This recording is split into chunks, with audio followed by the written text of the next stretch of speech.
And we are live for the 74th day in a row. Reading glasses might not hurt. Might not hurt the cause at all. Shit, I think I'm doing better without them. Where's my other glasses? Where's the other glasses? We'll try those. An Army of Dead match. I'm already disgusted by what I'm reading.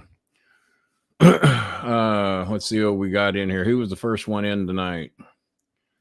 DJ Eric, who stopped by today and got a ton of his Bolin Services gear and merchandise. He's loaded up. Brought me a sack of 10 White Castles and some salmon that I haven't tried yet. I'm going to do the salmon tomorrow night because me and Chris made a special dinner tonight that I will get into a little bit. Hopefully everybody can hear me okay. I got in here a touch late, trying to get microphone checks and all that shit done. Let's see. And that's when I told everybody we were going live at 10. Oh, that was me. That wasn't JJ this time.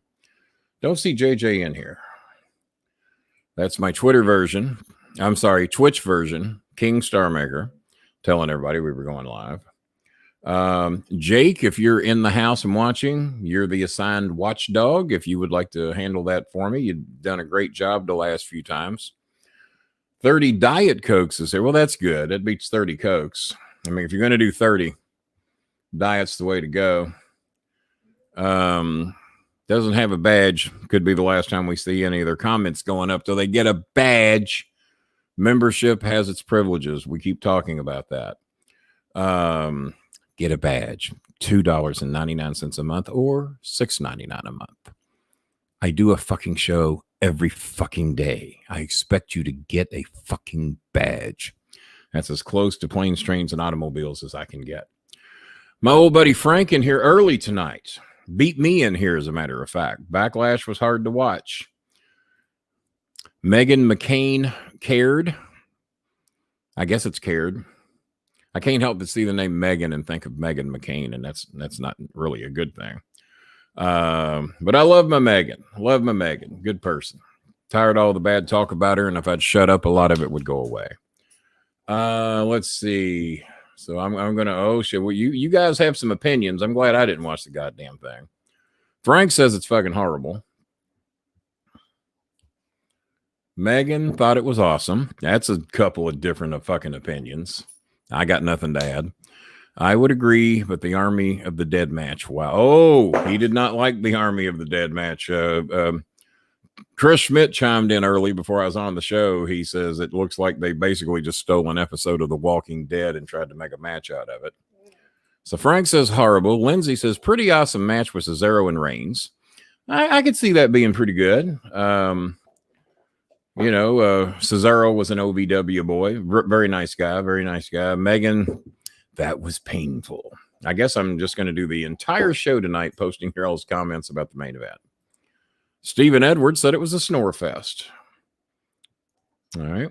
We got some different opinions in here. Cesaro was incredible. I think Megan mainly just has a thing for Cesaro. I think she's got a thing for Cesaro and a thing for Pesci. I got a couple of things I got to show in here tonight after I show your all's 4,566 comments about the show tonight. Diet Cokes with the first donation of the night. Technically, it's a super sticker. That's in here. Oh, I forgot to throw my banner up to remind everybody, if you're going to make a donation of $10 or more, if you have the ability, please donate through PayPal as a friend. I don't have my overhead light on here tonight. Hang on a second, guys. Oh, shit. The overhead light helps a little bit. There we go. Scooby, you want to play with the bung bung? Give me that bung. Give me that bung. Got the red bone. He plays with that a lot. There we go. He plays with the red bone a lot. A little bit more color in my face with the overhead light on. I thought I was looking to oh, God. The dogs are playing in the kaleidoscope. But yeah, if you're going to make a donation of $10 or more, please, if you have the ability and the good God-given common sense, let's get the whole thing out there. To donate 100% of your money instead of 60 to 70, we assume it's around 70. Donate your larger donations of $10 or more to directly to PayPal, kennybolin@msn.com. I'm a little distracted tonight. There's so many comments in here. The main event was watchable. Okay. Megan's getting her shit in tonight, making up for shows she's missed. I have a thing for Cesaro and Drew. Oh, God. Drew? All right.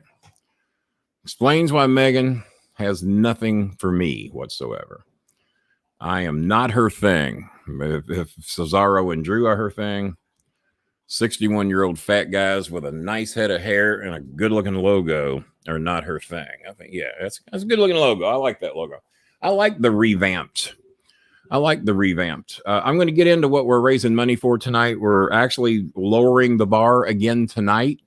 We don't need as much as we've needed in past nights. We've got one lady that needs medication for her 2 kids. They have a fever. Trust me, they're not going to test them for fucking COVID over there unless they absolutely fucking have to. But she's got a couple of kids with a fever. The medicine is going to run about $60 for both kids. So if we can raise close to that, we're up to $6 already. And what did the other lady need? I had two requests in my inbox. One needed medication, and the other lady needs food, which would be about $70 would feed her family of 5 for about 30 days. So if we could raise a total of $130 in here tonight, that would be great. Please, I don't want anybody to be the hero and step up and do the whole thing or half like I've seen several of you in here do in the past. Let's see if we can do like Parkdale did. If we can all just pitch in a little bit, including myself, we will get there. Let's see. I do. Well, there's only 10 main eventers left. There's only 10. We had like 30 main eventers and see, I see this shit.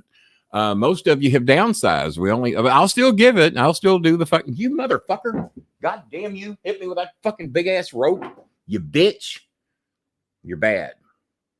Not the black dog, the brown dog. Black dog, come here, black dog. Black dog's good. Come here. Black labs matter. Black dog good. We got no problem with black dog. See that lovely smile? He always got a pretty smile because he's a good dog. He knows he's good. He knows if anything bad happens in the house, he didn't do it. Who's the bad dog? Brown dog. No, leave that alone. That's a surprise for later. Don't touch that. No. You go play. Oh, is 604 in here ever right? Well, believe it or not, I don't think that one is. Well, y'all take a vote. Y'all think that one is? Well, it looks like they want to be it. Well, I don't know. We'll ride it one more go. We'll ride it one more go. I'll play along. Oh, Harry Barnett says 604. All right. Well, 1, 2, 3, poof. Did I get the right one? I might have got the wrong one. Did I get the right one? I might have got the wrong one. If I got the wrong one, then form another account and come back in. There we go. So I don't think I got more than one. Yeah. Okay. Yeah. If Harry says that's 604, hopefully Jake's doing his job. The total needed tonight will be 70 for food, 60 for medication for 2 kids. So we're looking to do 130 tonight total. We got 44 in the room. I'm not used to the erectile dysfunction victim, the person whose wife has left him, the person who apparently is now jobless, the person who is apparently a confessed alcoholic. The people that I'm talking with that have daily communication with him said that they don't see him, that he's not drunk. I don't know where he's getting his money for his liquor at, but yeah, he's got some serious shit going on. I like your dog. The dog is cute, running around in the kaleidoscope background tonight. We'll throw some various different backgrounds up. My main man sent those to me. Bob Hazelwood sent me 3 kind of cool backgrounds. We got this kaleidoscope thing going. And see, it was working good till the dogs got in it, and then they kind of throw everything off balance. Oh, Jesus. Here he goes again, taking over, trying to steal money from my show. There he goes. Hey, my people are hungry. My people need help too. Good God. All right, Jake. But he is being watchdog tonight, so it's the least we can do to throw it up and promote his cause there as well. He is the watchdog, even though he fucked up on YouTube. He didn't get him there. Building the science guys here. All right, King, send me a join link. Oh, geez. Do I really want $100 to bad to send Nick Goulas the join link? Maybe. I guess we do. That gets us most of the way there. That wasn't one of the 13 names I got today, but you know how he loves to obsess over. Yeah, he does obsess over the money under the bed. He does do that. He does do that. Well, either way, you know, he'll form another account. We'll block another one later. So let me send Schmidt a join link. Give me a second here. He's donating $100 to do the show. I'm starting to wonder what type of organized crime Chris Schmidt is involved in. I'm starting to think there's something up with that. Oh, now I got to find Chris Schmidt. Uh-oh. That looks suspicious. No, everything's fine there. All right. Thought I had a suspicious inbox message there, but everything's fine. It's not who I thought it was. Oh, send me a fucking message, Chris. Oh, there you are. I found you. All right, here we go. Just don't send it to fucking YouTube, whatever you do. Don't send it to YouTube. Okay, Schmidt, you got your join link. We'll get you in here in a little bit. That means I got to turn my fucking speakers on, I think. I think they're already on. All right, let's get back to StreamYard. Are we still there? Oh, look at there. Look at Jason Robbins kicking in already. Thank you very much. It's hard to believe these people are living on $10 a day. It's actually less than that. $70 feeds a family of 5. Now, it's not much variety. Don't get me wrong. It's not much variety. It's basically $70 buys a 65 kilogram bag of rice, which is 130 pounds. 130 pounds of rice. We bought a 10-pound bag of rice when the pandemic started, and we still have over half of it left. So we don't go through rice as much as Filipino families do. But most Filipinos I've talked to, I said, well, if you were in America and had your choice to eat any of the American food you want, would you still eat rice?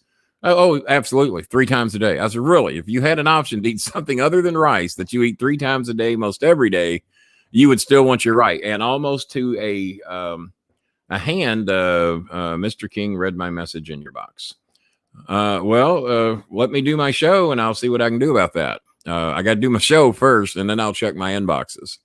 Because if I spend my whole show in the inbox, then we're not going to have much of a show. So if you have something to say to me or a request, send it to my inbox. But do remember, due to about 8 attempted scams over the past couple of weeks, 2 of them were successful. They didn't get much, but they got a little, took money away from good people. Right now, we're helping close friends of this show and friends of close friends of this show. Otherwise, you're going to be on the back burner until we get more money in. Tonight, we're trying to get medication for a lady with 2 kids. That's a good woman. As a matter of fact, I think they're for her grandkids, to be honest with you. So hello, everybody. As a matter of fact, I'm going to show you the power, being as we got about 50 people in here right now. If I were to show up into the Philippines, I got a couple of these. I got them at Costco last night, 2 for $11. Well, what's the best way to show that? There we go.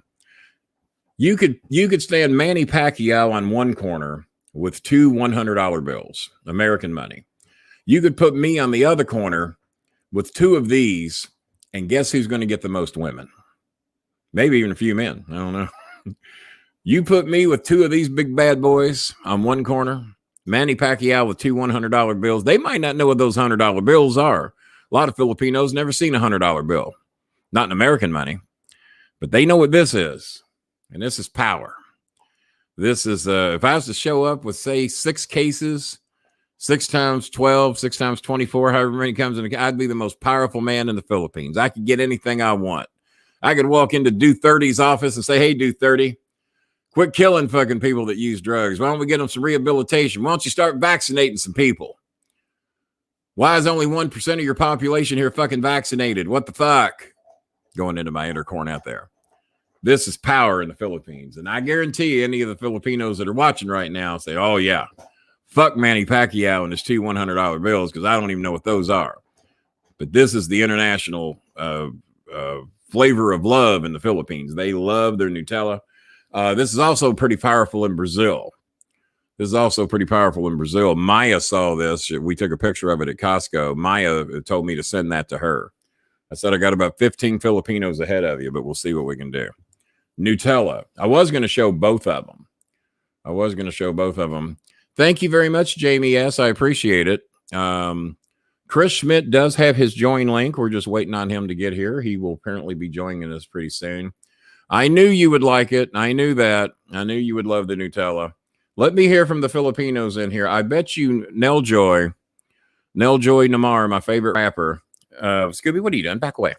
I bet you Neljoy Namar would love some Nutella. And I promise you, when and if they let us back in the Philippines again, the old king's going to be rolling in with a shitload of Nutella to pass out to all my dear friends over there. Well, maybe not all. I don't think I'm going to have 339 jars of Nutella for each family, but my top 24 families are probably going to get some Nutella. We're going to make sure they get that. How you doing, Mr. Herb Simmons? How you doing? One of the premier legendary promoters in the St. Louis area. I'm jealous because he actually booked shows that had Ox Baker on them. I got to meet Ox several years before he passed away.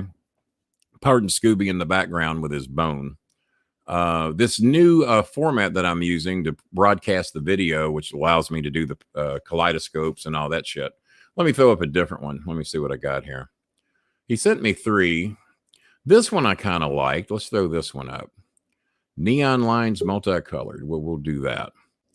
We'll do that. There we go.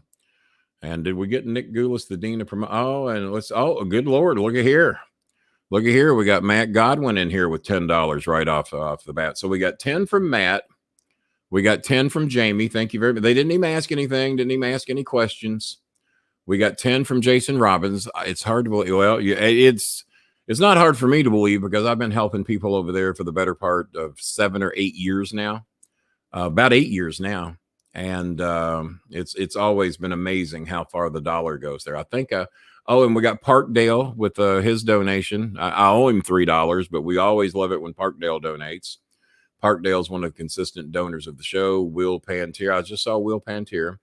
Cesaro needs to be champ. We'll talk about that as life goes on.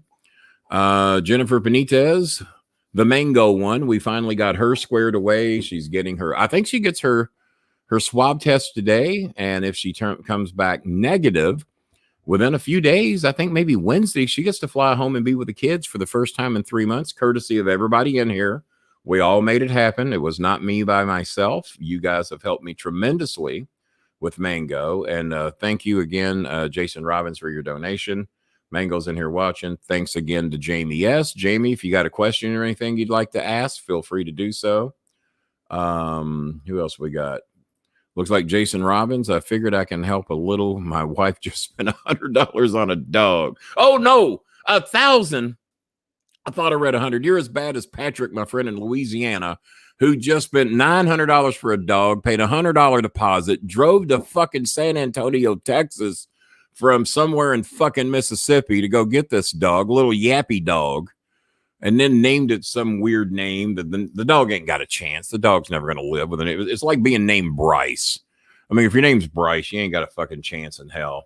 And there's 75 free dogs running around in his neighborhood just looking for somebody to love them and feed them and hug them and snuggle them at night like I do my dogs.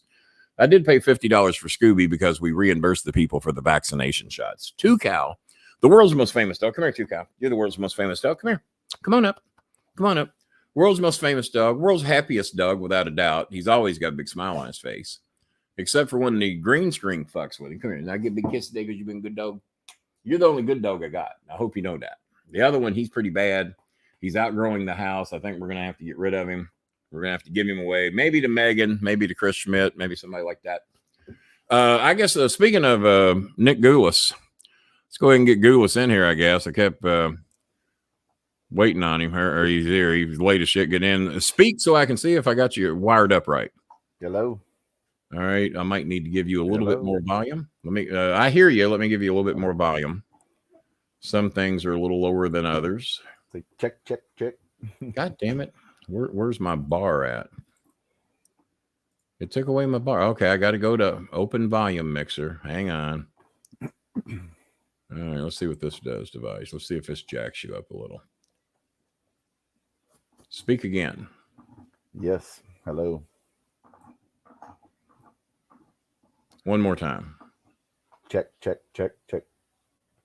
Oh, I see what the deal is. You're coming through the TV speakers instead of my Bluetooth speakers. Let me go. Okay. Give me a second. Let me go fix that. $1,000 for a Yorkie? Good Oh, God. Jesus Christ in hell. Yeah. You better donate $50 billion tonight. Hey, Jake. Okay. You shouldn't be coming through the TV speakers. You should be coming through the Bluetooth. Hello. It sounds like it's all right. It sounds like you're coming through the TV speakers. I don't know why.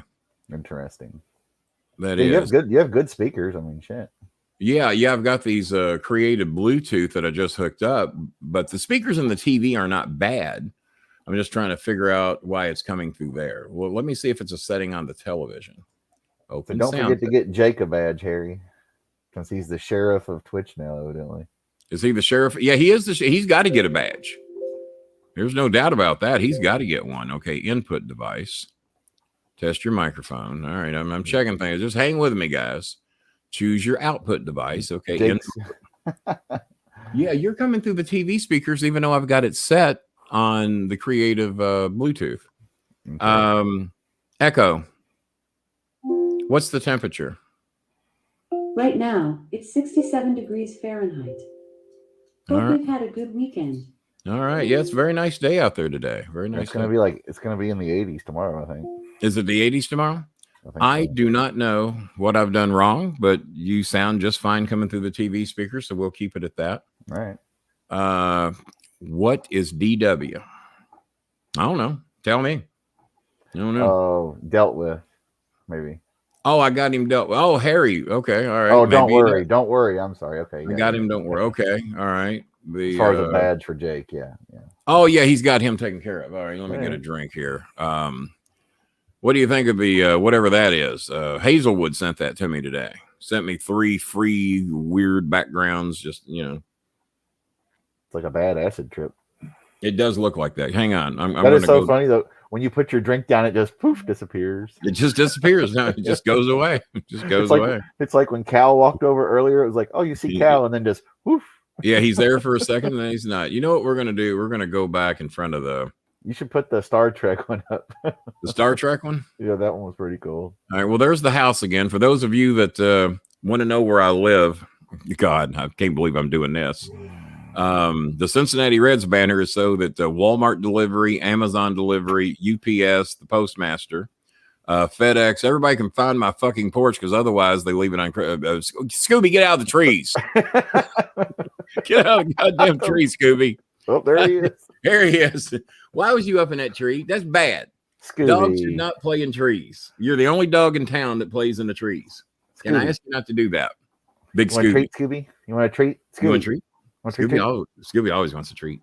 You shouldn't tell him that, because he's going to be begging me for treats for the next 2 goddamn hours. All right, but don't play in those trees, because if you fall out, you're going to get hurt. Okay. We don't need you stuck. We don't look the microphone arm either. There's nothing there edible. You just had dinner. I'm going to tell you guys what I had for dinner tonight, and guys, it was fucking amazing. It was amazing. Okay, Scooby, let me get back to it. Can I go back and do that? You just gonna hang out? Scooby's just gonna hang out for a little bit. So let me go back to comments here. That's the calmest I've seen him. I'll throw the Star Trek background up in a little bit. I'm just gonna hang out here in front of the house. Bright sunny day. We're on Pacific time here in Louisville tonight. We just switched it around. And 30 Cokes just donated another 99. 30 Diet Cokes. Yeah, 30 Diet Cokes. We got to get that right. 30 Diet. We got to specify what he donated. Oh, shit. DJ Eric was at the house today. Schmidt, he took your job playing with the dogs. Only Schmidt held me up for ransom today. Walked out of here with 2 BS shirts, 2 Bolin Club shirts, and the last Bolin Club hoodie other than the one I have. I've got a 2X that Chris has in the car because he was cold the other day, so he was wearing my hoodie. And Ooh, Big In-N-Out Eric. burger sounds good. We're not even going to call him Fat Eric anymore. I bet my dinner beat yours, Michigan Mike, and I'm getting ready to tell you why in just a little bit. Scooby, get out of that fucking tree. You don't normally have to tell your dog to get out of the tree, but here at the castle, at the Bolin Castle, not the Bolin Bunker. Someone pointed out today that Cornette's place looks like actually a dungeon.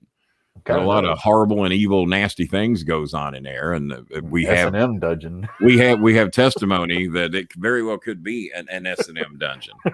From reliable sources, we have that information. Allegedly. Yeah, and let's see here. So, but yeah, I mean, look at the place. Now, my place looks like look at there where Rapunzel can walk out. I know the leaves are covering it up a little bit, but look on level 3 there. And also, right, see that window up there? That's Chris's kitchen. That's where Choco is. Yeah, that's Chris's kitchen. As a matter of fact, I got a picture around here that's got 2 cow in the window, where you see the teal and pink curtains. Mm-hmm. 2 cow. There's a picture that we posted all over the internet, and everybody's right. I see 2. Oh, it's on like Google search. When you search my location, you see 2 cow in the window. Oh, yeah. So 2 cow, he got in that day. So, and that's just taken by satellite. That's not a picture I took. No. That's what satellite takes. And when you bring it up and you start doing the 360-degree angle and all that shit, there's 2 cow right in the window. Like, hey, I'm here. Take a picture of me. No, but that house next door to you, when they finish it, it's gonna look good. They're finished. They've done all they're gonna do. Yeah, they've done all they're gonna do. Basically, they were fixing a roof, leaky roof, shit like that. We're going to compare dinners tonight, and I'm going to tell you right fucking now, I beat all of you, and we ate at home, but then again, we kind of ate out. Jack Mackerel. And I don't want anybody throwing Mango Jennifer and Ice Cream Jennifer into that eat out comment. Just shut up. Let's don't even do that. I want decency in here tonight. I'm tired of all the nastiness that goes on this broadcast. Well, sometimes you like a little mango with your ice cream. Well, sometimes I do. God damn it. Sometimes I do. Jake hasn't had dinner yet. Well, that must mean you're not eating the 4-year supply of bunker snacks that you got stashed away in your place, and that you actually took my advice. No junk food, Jake. No junk food. Very little. Like I said, don't throw it away, but you don't have to live on that all day, every day, 3 meals a day. You can. No Hot Pockets or Pop. I have Fritos every now and then. I've got a blueberry little 1-serving blueberry pie. I buy 8 of them. When I order from Walmart, they bring me 8 pies. They bring me 4 blueberry pies. 4 cherry pies, but they're the individual serving size, and I gap them out to where the 8 pies last me 30 days. So I have one about every 4 days.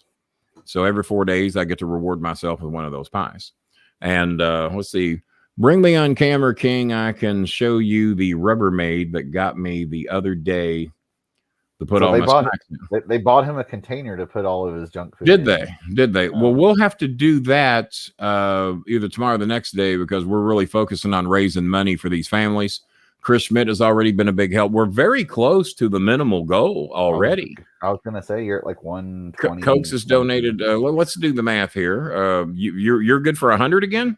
Mm-hmm. Things going good down at the down at 7th and Broadway. Is things going good down there?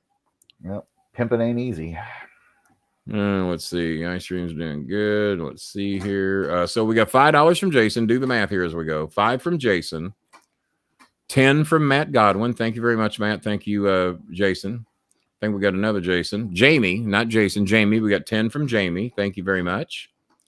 And keep doing the math. I'll keep clicking as I find them.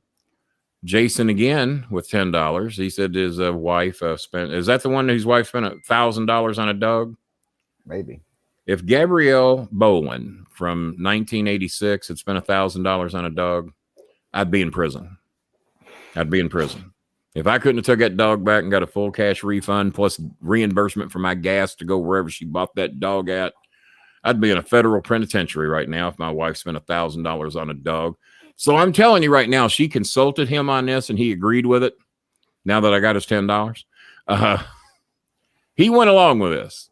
There's not a woman or a man on the planet brave enough, that's married, to go buy $1,000 dog. Okay, look what I got, honey. I mean, unless you got AMC money. If you got AMC money, then go drop $1,000 on a dog if that's what you want to do. Either rich or she's a hell of a woman to keep. Hell of a woman. It could be either one, man. Could be either one. They are out there. Allegedly, they're out there. I don't know. I've heard rumors of it. Like a unicorn, I guess. So did I get all the donations? Now Parkdale, let's get Parkdale's up there. Parkdale donated. About 30. We're close. Yeah, we're close. Yeah, but you figure a third of it is gone. So well, those in here, yeah, those in here. Let's see what we got in PayPal. Let's do some transparency here. I think you're at about 30 on the. Probably somebody hacked my goddamn PayPal account and probably took everything we made tonight. Right, I hear that happens. Hey, we do not. Pesci donated $5 earlier today. Okay. Yeah, Pesci donated $5 early today. PayPal cashback. This tells you how much money I actually spend on PayPal. That they honor the cash back. I got 37 cents back on one card. I take that back 57 cents. And I got 13 cents back on another card. That's my PayPal cash rewards that they pay out weekly. You're right at like $40 on the super chats. About 40? So all right. That means 25, 27 bucks. Yeah. Plus the 100 for me. And then that yeah. So we're looking to make maybe 30 more minimum. And if we make more, then we got more people we can help, more food we can buy. Read Lindsay's. Good Lord, man. That's horrible. I got to get way. I scrolled way up. Did I get all the donations plugged in? I believe so. Yeah, man. I have 6 pillows on my bed. She bought $1,000 dog. One of those pillows would be put because you always get by with it if you take them out with a pillow. Wait till you read Lindsay's. Well, hang on. I'm getting there. I'm trying to get caught up. Oh, Canada. Okay. All right. There we go. We got that going for us. What's DJ got up here? I told Mama Montgomery that I need a dog like Scooby and 2 Cow. Well, there you go. Well, I'm sure Mama Montgomery. 2 Cow. maybe like 2 Cow. 30 cubs with back-to-back 99-cent donations. 2 Cow is the sweetest. Wait a minute here. I just saw somebody tell me. Oh no. Yeah. We spent 12, and I'm looking at that right. Not 1,000, not 2,000. Not $12, not $112, not $120, not $1,200, but we spent $12,000 on 2 torn legs for a golden retriever. My husband. If I had to, I guess I would. If I could. If I had 12 grand, I mean, if I got AMC money in the house, yeah, then you got between 3 and 30 million or 1.5 billion, as some people have estimated. So essentially, what you're saying is, if I got $1.5 billion, then we get 12 grand for the dog. Did he finance or did he just pull the cash out of his back pocket? And there's Ice Cream Jennifer. And now that Ice Cream Jennifer's in here, I have something very special to show you guys. And I don't think the guy that paid for it is in here right now. He's a dear friend from Ohio. Has me promote his business when he's in here from time to time. So I got something very special I'm going to play for you guys. Everybody's doing good, Ice Cream, and I have something very special I want to show the fans.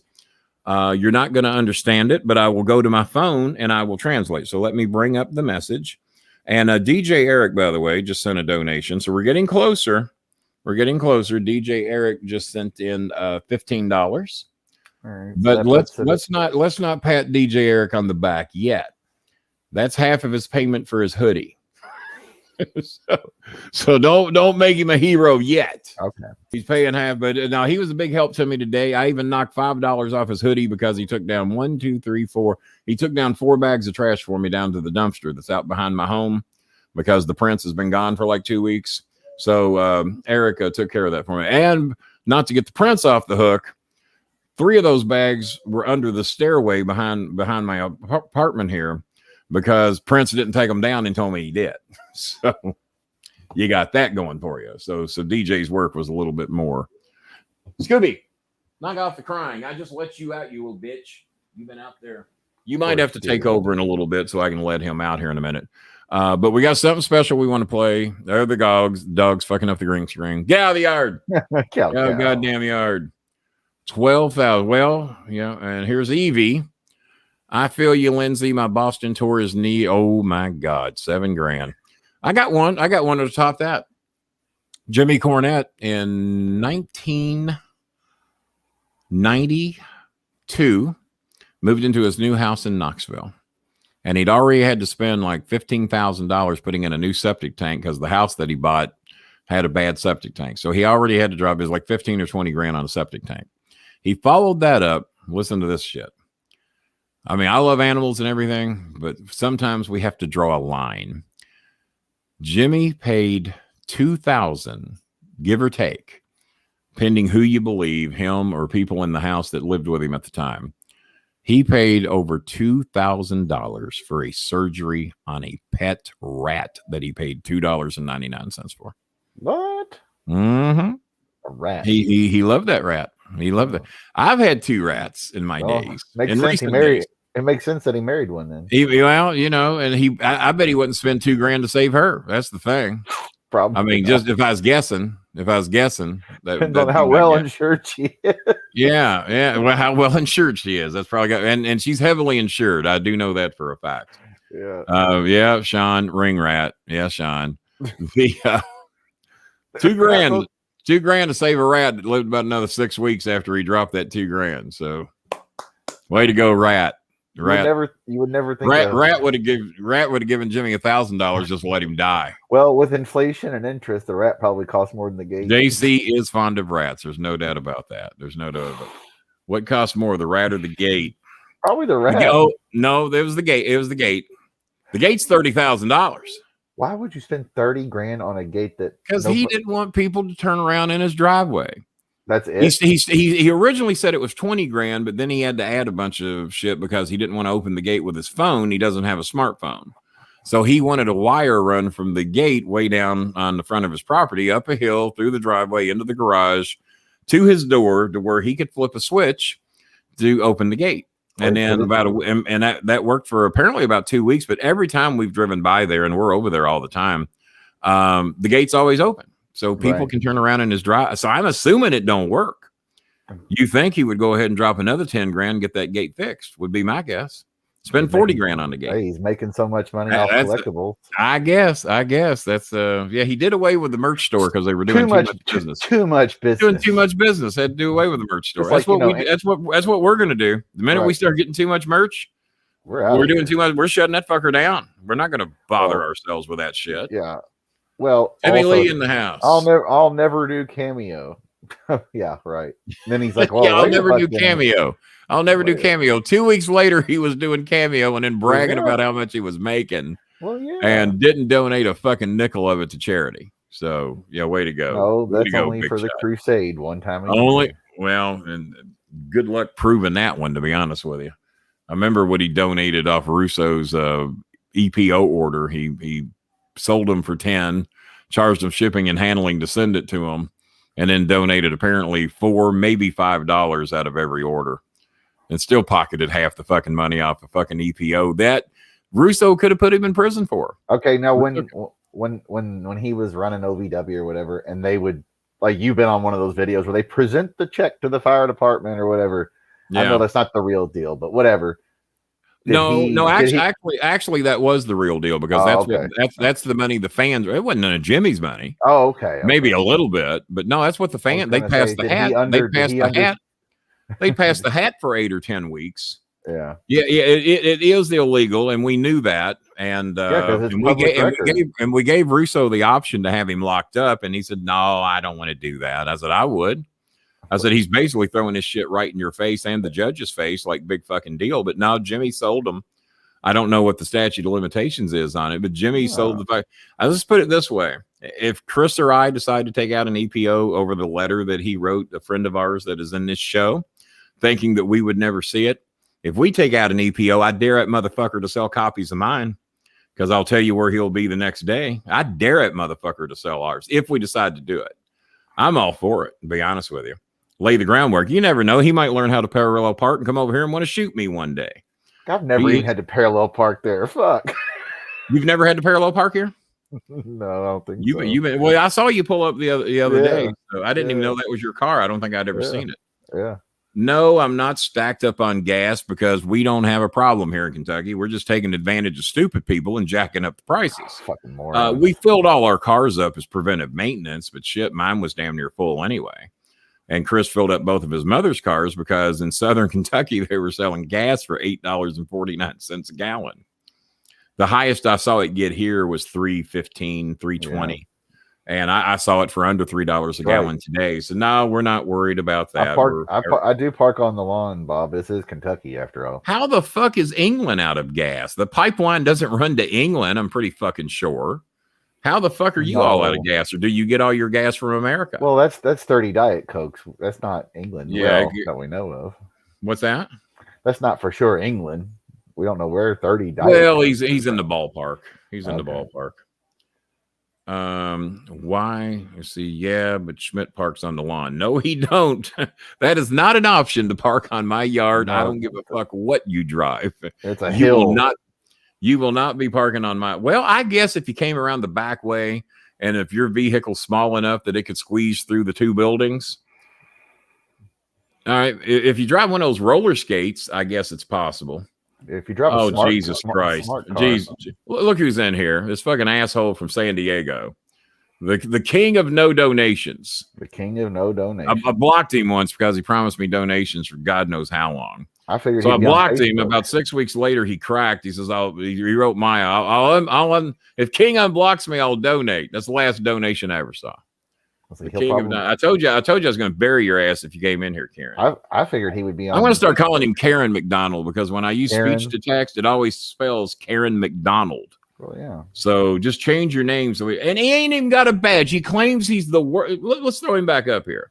Let's just go ahead and bury him where he won't even come back in here no more. He claims to be the world's biggest fan with the most knowledge of Kenny Bolin. Pesci would take offense to that, even though Pesci don't know as much as he thinks he does. World's biggest fan. Never donates, no badge. Never mailed me the gift he said he was going to mail me a fucking year ago. Does that sound like the world's biggest fan to you, Chris Schmidt? No? That all you got? See where I live. You can mail me something, right? Just mail me something, send it to the Cincinnati Reds flag on Cherokee Road. They know where it's at. Jake, do your job. What did he do? He let one through. Did he let one through? Mm-hmm. Somehow. Oh, yeah. I see. Yeah, you let one get through there, buddy. All right. Well, Twitch has got to go away. You let one get through. That one's pretty obvious. That's pretty obvious there, Jake. Goodbye, Twitch. Here we go. Twitch is going away. There we go. All right, but that's good because he made another account. Yeah, he made another account that it took him for fucking ever to make, and that's all he got for his money. So make another one, you limp dick bitch. No kids, no wife, no job, alcoholic. Wife left him.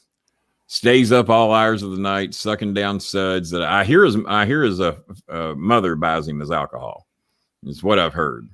Well, you know. And she left him. She left him more for the erectile dysfunction than it was his alcoholism and his multiple personality disorder, from what I'm hearing. I think he just loves Harry too, though. He loves anybody that blocks him. I blocked him 4 years ago, and look at him; he's still here every day, like a little mentally ill, sick bitch. Won't get no help. Probably can't afford it. He can buy his alcohol, or he can go get some mental help, and he just chooses his alcohol. And wife wanted me to lock him up. She didn't give a shit. No, lock his ass up. 2 people in Perth are about ready to go beat his ass. I said, nah, he ain't fucking worth that. Just let the little bitch drown in his sorrows. And it's all right, Jake. Yeah, I don't guess. Yeah, Jake, you fucked up, Jake. You fired. Fucked up. That's all right, all right, here we go. I'll let Hazelwood fire him. Hazelwood's executive producer of the show when J.J. Arwood's not here. Jake, let me handle it like Vince McMahon. Jake, you're fired. There you go.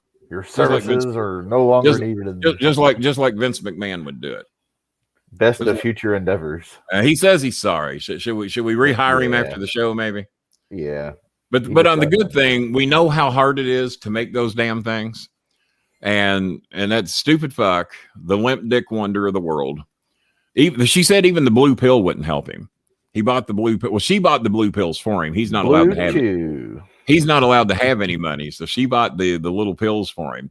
And I heard from a very reliable source that it pissed him off so bad we ratted him out for all the shit we knew on him that he was posted all over Twitter and Facebook today that I was lying, that he still has a wife and kids and he hasn't lost his job. If he had a job, he wouldn't have time to be here every fucking time we go on. He lives to fantasize about fucking me and my daughter-in-law. He lives for that. He's got a fucking issue, man. Jake, you got to clean Kenny's toilets now. Yeah, well, he might not want that job. You may not want that job. I can't believe he let one that obvious get through. God damn. I know. I saw it. What is he could work? He could work for the White House. He could work for the Capitol. Just open the door, let them in. Shit. And then claim they're peaceful and that they're not harming anybody. And they stayed between the standards and no one stole anything and no one put their feet up on Nancy Pelosi's desk and no cops were killed in the filming of this insurrection and all this shit. And that fucking guy with his feet on the desk, they let him out of jail. They're like, well, he's not really a risk, so he's not a risk. No, he just put his feet up on the desk at the White House and stole her fucking laptop. It's like that motherfucker. No, he's no problem. Don't worry about him. Motherfucker was black or me, we'd still be rotten. Right. Well, I don't know about you. Yeah, I mean, you look like a Trump supporter. I think they'd let you right in. The Mountain Timer's late. It's not like you don't get. He's got a badge. It's not like you don't get the notification. Who's that profile picture? I've seen Mountain Timer, and that ain't him. Who's that? Is that like Vince Vaughn or somebody? Is that Max Headroom or something? No, it ain't Max Headroom. We know who that would be. Okay. Yeah, we know who that would be. Same profile. He's never shown his real face in public that I know of. The little bitch over Houseman. They said he's getting eaten alive on his podcast that Jimmy is not on. They said if he's not on it, that he's just getting his ass handed to him. It's okay, Jake. We were just messing with you, buddy. Yeah, we just messing with you. DJ Eric thinking Kenny will stay on. Oh, fuck. You know what? Ice cream. Hang on. I meant to show something special. Let me do that. I'm sorry. No, I'm not going to stay on track. But this just ain't going to happen. Maya's not here to do anything about ADHD it. Bolin. Man. I don't know if I invented HDHD, but I certainly fucking perfected it. Maya died laughing. I said he's Kenny ADD Bolin. She's like, oh my god, dude, you're so right. We're gonna play 2 videos in a row. For those of you that missed last night, we have a very special guest coming on in the very near future. Yep. He sent us the video live from the convention in Indianapolis, and lots of people are contacting us from there. He's coming to get you. They're making memes like a bitch. So, yeah, here we go. Here's who's coming on the show very soon. Just got to get it scheduled. And here we go. That's right. Bolin. And I don't mean Bolin. Bolin, you got to get me on your show, man. Love you so much, brother.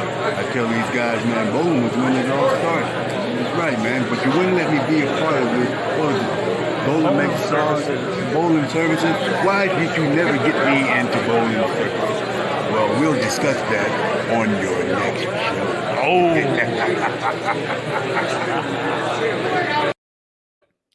And there he went. He's gone. The boogeyman coming to get me. Yeah, he sounds pissed. Wasn't he like 40 years old and lied about his age or some shit? Yeah, he lied about his age, so they did not pick him to be I think they sent him home from Tough Enough, and then they hired him anyway. So, do y'all remember me talking about getting the solar-powered radio for the blind lady that lives in the Philippines? And I had one fan from Ohio, and pardon me for forgetting his name. I feel ashamed. I think his name was Sean, I think. If I'm wrong, somebody correct me. And if you happen to be in here, correct me. Because my memory is the fucked. My memory's as bad as my ADD, so I apologize for that. But we got her the money. We got is not white. we got Ice Cream Jennifer the money to get the solar powered radio, and guys, that's $50. That's how honest Ice Cream Jennifer was. She could have took that money, bought any fucking thing she wanted with it, and I'd have never known shit about it. Not only did she take the money, get the solar powered radio, but she filmed the lady getting her radio today, and I hope the audio plays on this. JJ uploaded this It might just be the image. I don't know if it's well. No, I think it is the video. So here we go. This is the blind lady. I don't have her name yet. And let me bring up the English translation of this because she's going to be speaking in Filipino.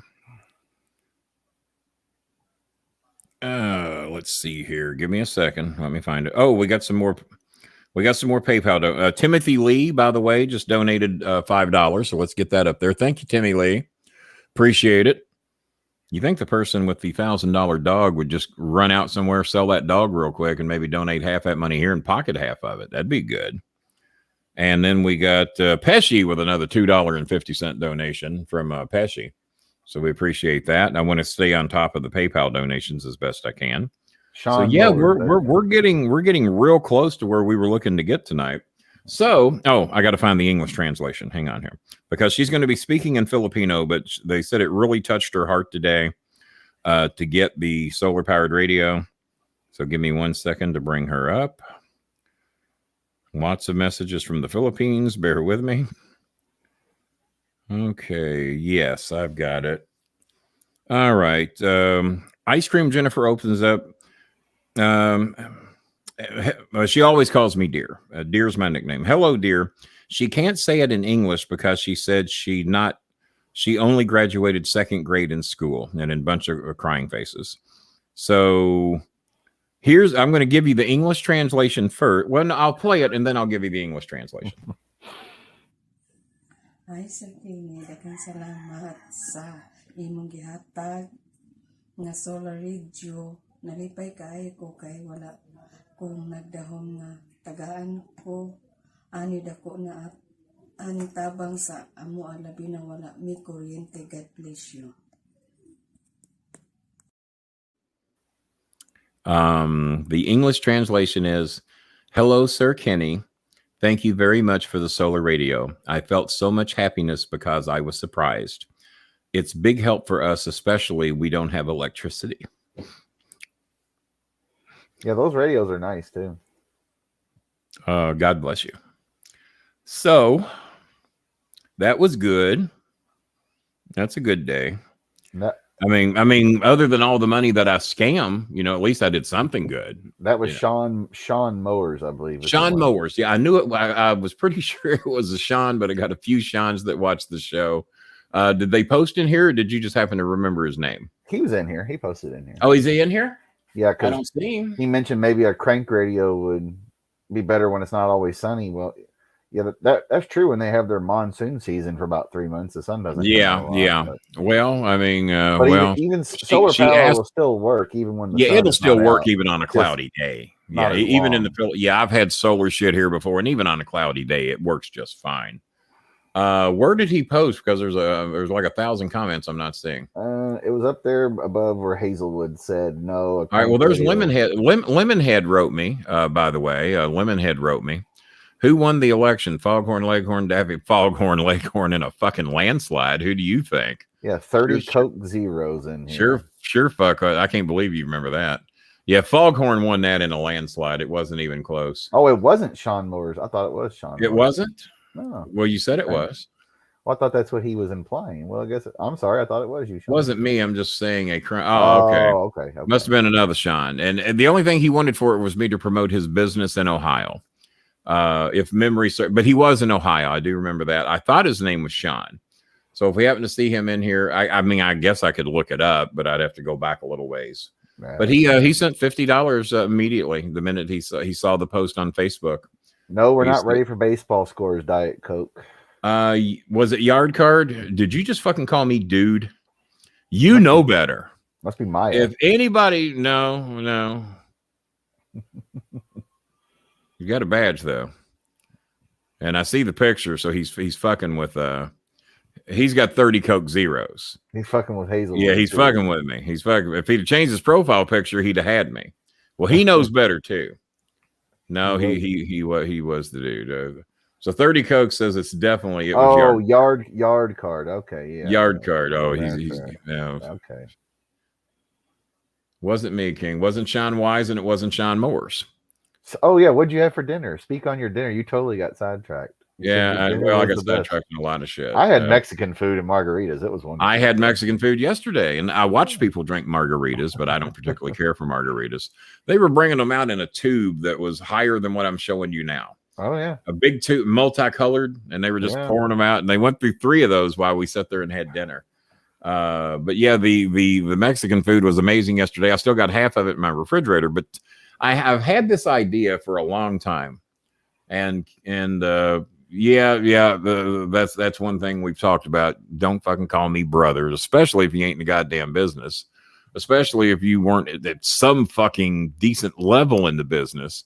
And pretty much, if you're not Hulk Hogan, don't call me. No, brother. You can't call me fucking bro.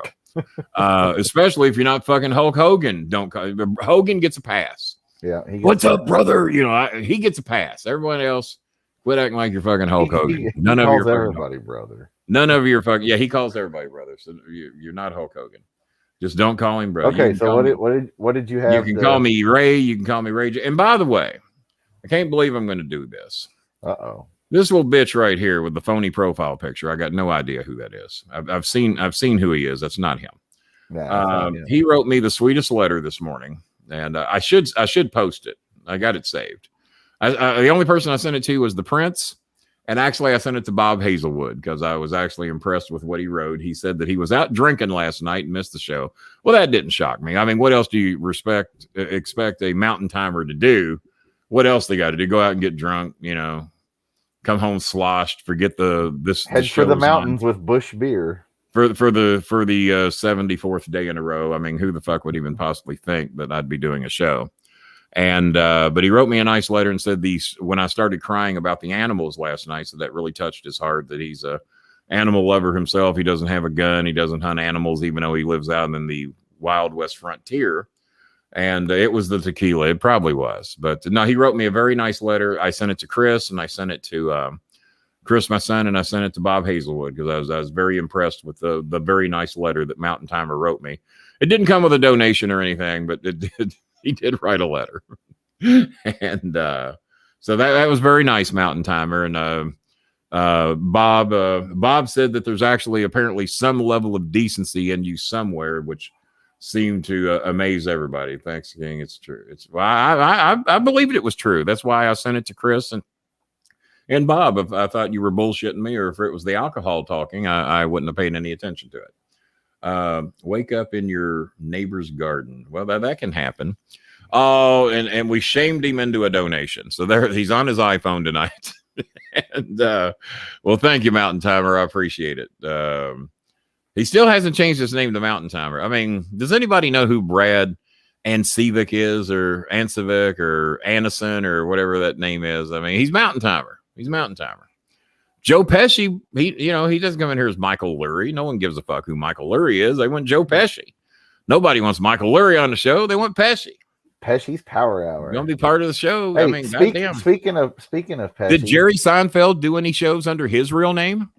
Oh, he did. No, all right, my bad. Did Jimmy Cornette ever? Did Kenny? Yeah. Did Jerry? Did Jeff? Well, goddamn, I just can't think of anybody that didn't work under the John C. No, Undertaker.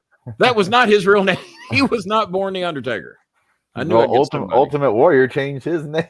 And let me tell you, the first person that ever did that, if that is my real name. I was doing a show in 1995 or 1996 at that company that I did not like working with. Mm-hmm. The only reason I stayed is because Dutch Mantell was there. And Dutch Mantell knew that I was not working under my legal name at that time. Kenny Bolin was my real name, but legally I was Kenny Risen. So Dutch knew that. Dutch had known me as Kenny Risen for quite some time. And he knew I was working as Kenny Bolin. So he would get in the rings and cut promos against me every week. And every promo would, let me tell you something, Kenny Bolin, if that is your real name. And I go, it is. That's my real name. How can you assume otherwise? Scooby-Doo. Scooby-Doo, if that is your real name. In honor, hang on here for a second. I'm gonna get to the dinner in just a second. But in honor of Scooby-Doo, I got to do something here. Scooby Dooby Doo. Yeah, I got to do something in honor of the Scuba Doo, and there he is. Now he's officially Scuba Doo. He's into. Oh, he'll eat that big yellow one. That fucker's a fish sandwich for somebody. Stuffed flounder. There he is. There he is. There he is. Well, what'd you have for dinner? You still haven't told us. He had to change his profile picture because he shaved his beard and mustache off. That still ain't him today. I don't know who that is. That still ain't him today. Scooby does real. He oh, look at him.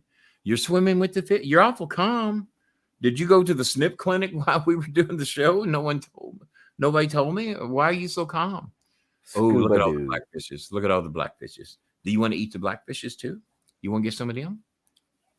It throws him off when I play back a show. If I play back, like I played the Bischoff show back a couple of times to see what I might have missed. And he hears my voice coming out of the speakers and it just freaks him out that I'm sitting here, but the voice is coming from over there and he's looking around like, what the hell? Why is this voice coming there? So here's what we did. We're going to get to the dinner thing. Nobody wants Bob Hazelwood. They want Steve K. Never mind. There you go. Never mind. Just never mind. No. Who the fuck is Stephen King anyway? Well, he wrote a couple of books, made a couple of movies from what I heard. Did Carl get tired? Now Evie's assuming Carl was the one on his back. I don't know if that's a safe assumption or not. It could have been Mountain Timer, the rugged frontiersman that he is, didn't mind the carpet burn. He was all right with it, the rug burn.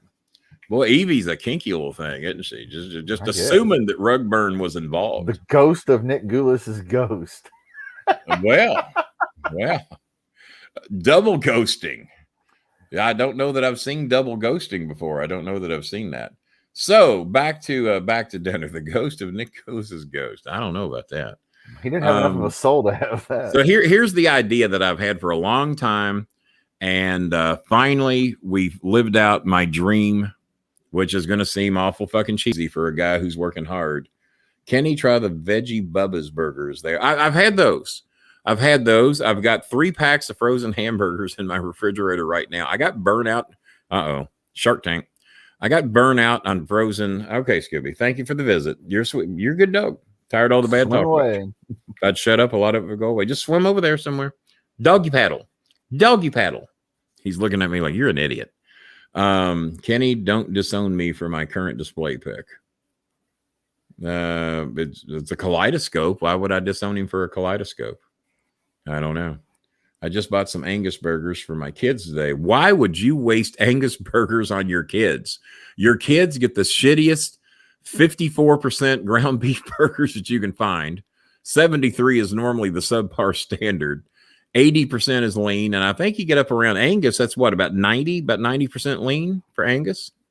Something like that. You can still get 80-20 in it. I don't. Yeah, well, 80-20 is not Angus though. 80-20 is like just your better grade of ground beef, and only dropping 7%. There's a shark and a manta ray. God damn. Bolin knows the meats. Bolin knows the meats. So I'm going to get to this dinner thing that we keep talking about. Why are y'all still here? We're going to get to this dinner. It's after 11 o'clock. You've heard me talk about Gold Star Chili, who is talking to us about being a sponsor on the show. You've also heard me talk about Skyline Chili, which is right up on the corner. It is Christopher's favorite place to eat. All I got to do is say, hey, Chris, you want me to treat you to Skyline? Or sometimes, Dad, I'll treat you to Skyline.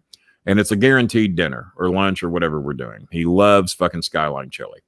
How many people in here have had Skyline Chili? I would think mainly people in Ohio, Kentucky, and I don't know how much further it goes than that. Does it go deep south for Skyline?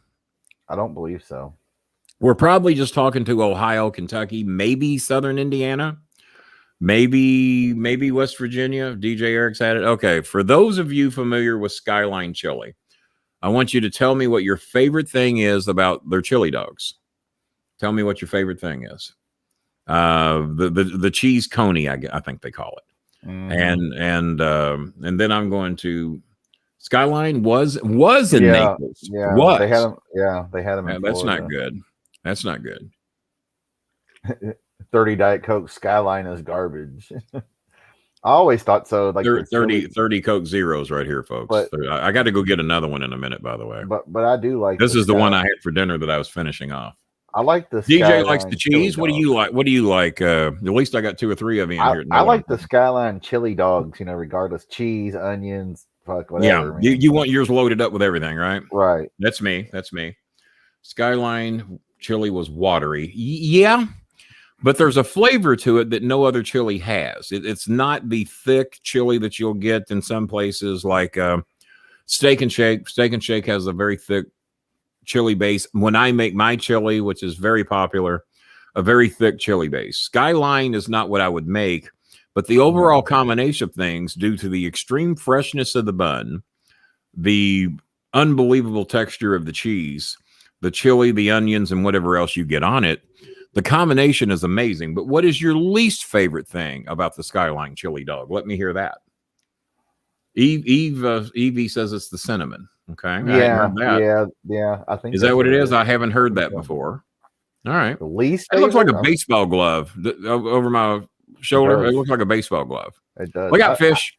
He's out. He's out. I don't think there's anything I don't like about the chili dog. The chili itself. There's got to be something that you don't like that's just fucking obvious, and you're going to slap yourself when I point it out to you. What would you change about that Skyline chili dog to make it better? It's got to be obvious. Noodles? No noodles. Well, there's no noodles. I've never had noodles on my hot dog. Yeah. Even I haven't tried that, and I'll do anything to make something go further. Fuck, I don't know. Maybe the mustard. No, not the mustard, because you may or may not get mustard on yours. But we're assuming everybody gets the chili, the cheese, the bun, maybe the onions. I love the onions. I love the onions. Yeah. No, there's no beans in it. There's no beans. The ghost of Nick Goulis's ghost. That's scary. It needs no mustard. There we go. Evie's my girl. Yeah. Evie says she would not make a good girlfriend. I disagree, because she's the only fucking one in here that knows what the problem is with that fucking hot dog. It's too small. It's half the fucking size.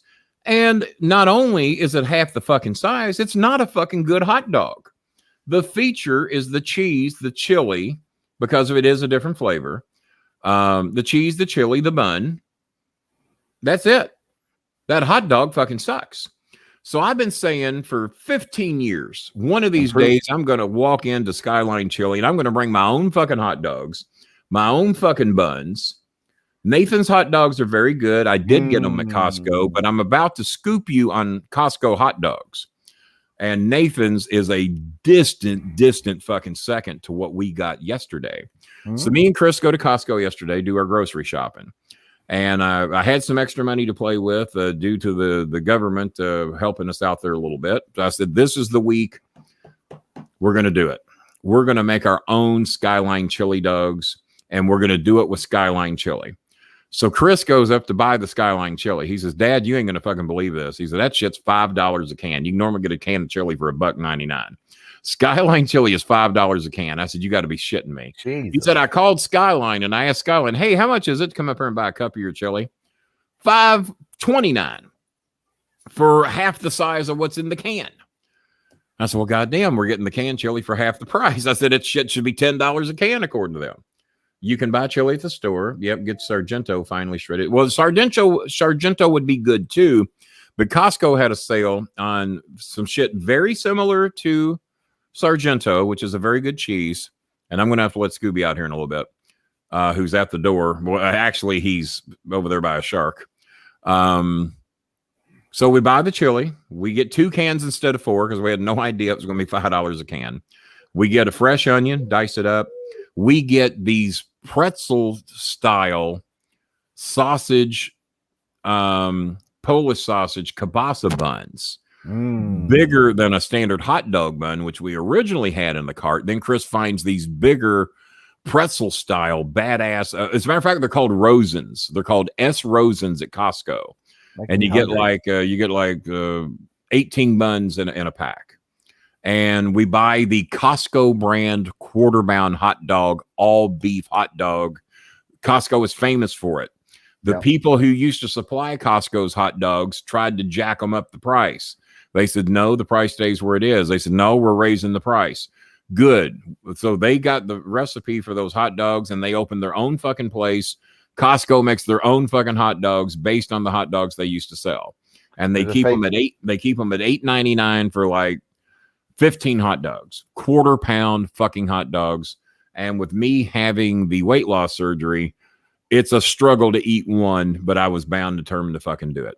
Chris comes home tonight. He's got his Fritos. He likes to put Fritos on his. Onions, cheese, the chili, some hot sauce that Chris likes. I pass on the hot sauce. We make those motherfuckers up, put them on those goddamn pretzel buns, Rosens, S. Rosens at Costco. You can't get the Skyline chili there. You got to go to Kroger, Value Mart, someplace like that to get your Skyline chili at $5 fucking a can. The cheese, the shredded cheese, we got the Mexican shredded mix, very fine, very soft, just like what you get at Skyline. And me and Chris were in fucking heaven. Chris had 2 of them. Chris had a half pound of fucking hot dog with all the fixins and his Fritos and onions and everything that was on it. Oh my fucking God. Did he get in here again? Yeah. JJ Arwood is his name. Why is nobody telling me these things? Did anybody get him? I just saw it. He just popped up. Oh, okay. His name is JJ Arwood. I'm not unemployed. I got a successful podcast. I scam millions every day. There we go. Okay. Did that take care of that? Yep. Yep, there he is. He's gone. Well, make another one, you horny bitch. Make another one. Hazelwood. Well, it doesn't do any good. They don't do anything because he just makes another account. This was on YouTube, not Twitch is gone. So Twitch is gone. Yeah, he's making them on YouTube. I don't know what good it does to report it because he just keeps making new ones. We have his internet address. We have his home address. And the Australian police have acted like they're going to do something, but they're slow as fuck. And never, it's a continent of criminals. They turned the fucking place into a prison. So it's a continent of criminals. Okay. All right. Whatever. Jesus Christ. Yeah, we got a lot of people in here. Come make us some dinner, Evie. Shit, I'm hungry. Let's see. Yeah, but yeah, do report it. I mean, he'll just make another one. You know, he's lonely, he's drunk, he's erectile dysfunctional. Medicine doesn't help him. The only thing he fucks is himself every day. So, you know, he's got his problems. But he loves the old king. But yeah, I'm not unemployed. I got a successful fucking podcast here. I raise millions and millions of dollars every single day for the homeless, and I pocket about 98% of that. So everything's going fine here. Don't worry about me. I'm soaking raisins for my birds tomorrow. Well, the goddamn you're going through even more trouble than I would be going through for the birds. Those birds would get those raisins fresh out of the fucking box and be happy with it. I need you to rehydrate those raisins, Brad. Yeah. I don't know that's necessary. I've seen this episode. You probably have. Is it live or is it Memorex? Maybe, yeah. You might have seen this. Let's see here. Yeah, that sounds good. Get like a real hot dog with. Yeah, that's what I've always wanted. But see, I was doing it all wrong. I wanted to take in a Ziploc bag my own buns, my own hot dog, order their shit, put it on it. I said, well, fuck, we can goddamn do it at home. They were fucking the canned chili, fuck. And the onions and the cheese and all that. So the Costco. The Costco quarter-pound beef frank for $8.99 for however many's in there, 13, 14, whatever's in there. I mean, it's 14 fucking meals for me for $8.99. The buns were like $3 for those S. Rosen's bratwurst style hoagie bun, whatever it is. They got that pretzel cut design in them. We got some burger buns just like it. We're going to make some real good burgers here soon too. That was like when my dad goes to Costco, whenever I'd go with him, that was like the thing. He's like, no, you gotta like get a hot dog or a corn dog here. They're fucking awesome. And they were. He did hook me up with some salmon today, but I'm actually going to taste that on the show tomorrow. We'll probably come on at 7:05. We'll come on before Raw. We'll do 7:05 tomorrow night. Bad as I hate to do the shows during daylight, but I don't want to come on at 11 either. There's one of the people that we helped tremendously this week. We almost had some other options of what she could have done with that money, but I told her to hang in there, let the AMC money hit, which will be later this summer. We're going to do good, just depending how good are we going to do. Me and Hazelwood had a long talk about that today. We've talked about a live salmon tasting show. That's what we're going to do. Live and brisket hot dogs. I buy Yum. brisket dog. I've never heard of brisket hot dogs. Have you? Man. Yeah. Throw them in my cast iron with a stick of butter. A stick of butter, and it can't. Those would be good. Those I've never heard of. I've never heard of a brisket hot dog though. Yeah. Where does one get a brisket hot dog? I've never even seen that. That's a God. That's old Kenny Bolin back there. Look at that big manatee motherfucker, big son of a bitch. I don't know. I don't know where. That's a specialty item, I don't know. Internet. Mama Montgomery has banana pudding. I'll take some of that. Well, I tell you what I'll do. Being as I've actually fucking made you part of this show now, and being as I've gotten you thousands of dollars worth of free DVDs, you tell Mama Montgomery she owes me a fucking pie. I'll pay half price. I'll pay $7. Well, I'm going to pay the low end. If she's selling them for 10 to 15, I will pay $5 for one of Mama Montgomery's pudding pies because it'll last me a long time. There's a big turtle. Hey, King. Yeah. Send Pesci an invite. Why? He's on the show Wednesday. Well, he's on the show Wednesday. Well, he's got a report. He's got a report. Is it worthy? Because your reputation's on the line. Ugh. Is it worthy of breaking news? Pesci's always worthy. I didn't ask you that. Is this particular story worthy of breaking? Because he's on here Wednesday. I don't like overexposing my talent. I sure as hell hope so, Pesci. Yeah. Well, you've apparently read the news. What's he got? Bring him on. Or send your reputation's at stake. A good thing it ain't worth a shit. I better not be overexposing this son of a bitch. All right. Let me get him an invitation. Yeah, since you can't find him on Facebook, Twitter. Well, he'll never find me on Facebook. I blocked him 10 years ago. 10 years ago. Did I admit that on camera? Yeah, I blocked Pesci 10 years ago. Okay, there's a cute girl. Oh, that's my friend Kristen Nixon on Twitter. She's a very pretty young lady. Pesci with the news. Pesci's gotten a break. It better be good, is all I know. And if he comes in here mentioning names of people that I don't want mentioned, he won't get a show Wednesday. He'll be on a 1-week suspension. Yeah, that's right. The brisket hot dogs are at Kroger. They're private selection brand. Private selection brand. Okay. Yeah. All right. Yeah.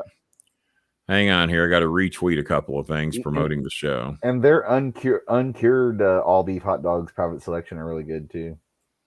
Uncured private selection all beef hot dogs. Yeah. But there's actually a brisket dog, huh? Right. Yeah. They have turkey, and then I've seen the ones he's talking about, but I don't. The Highlands Kroger would probably have them if anybody did, because they have a. Yeah. Well, that's if we shop at Kroger because they're known Trump supporters, we don't do it much.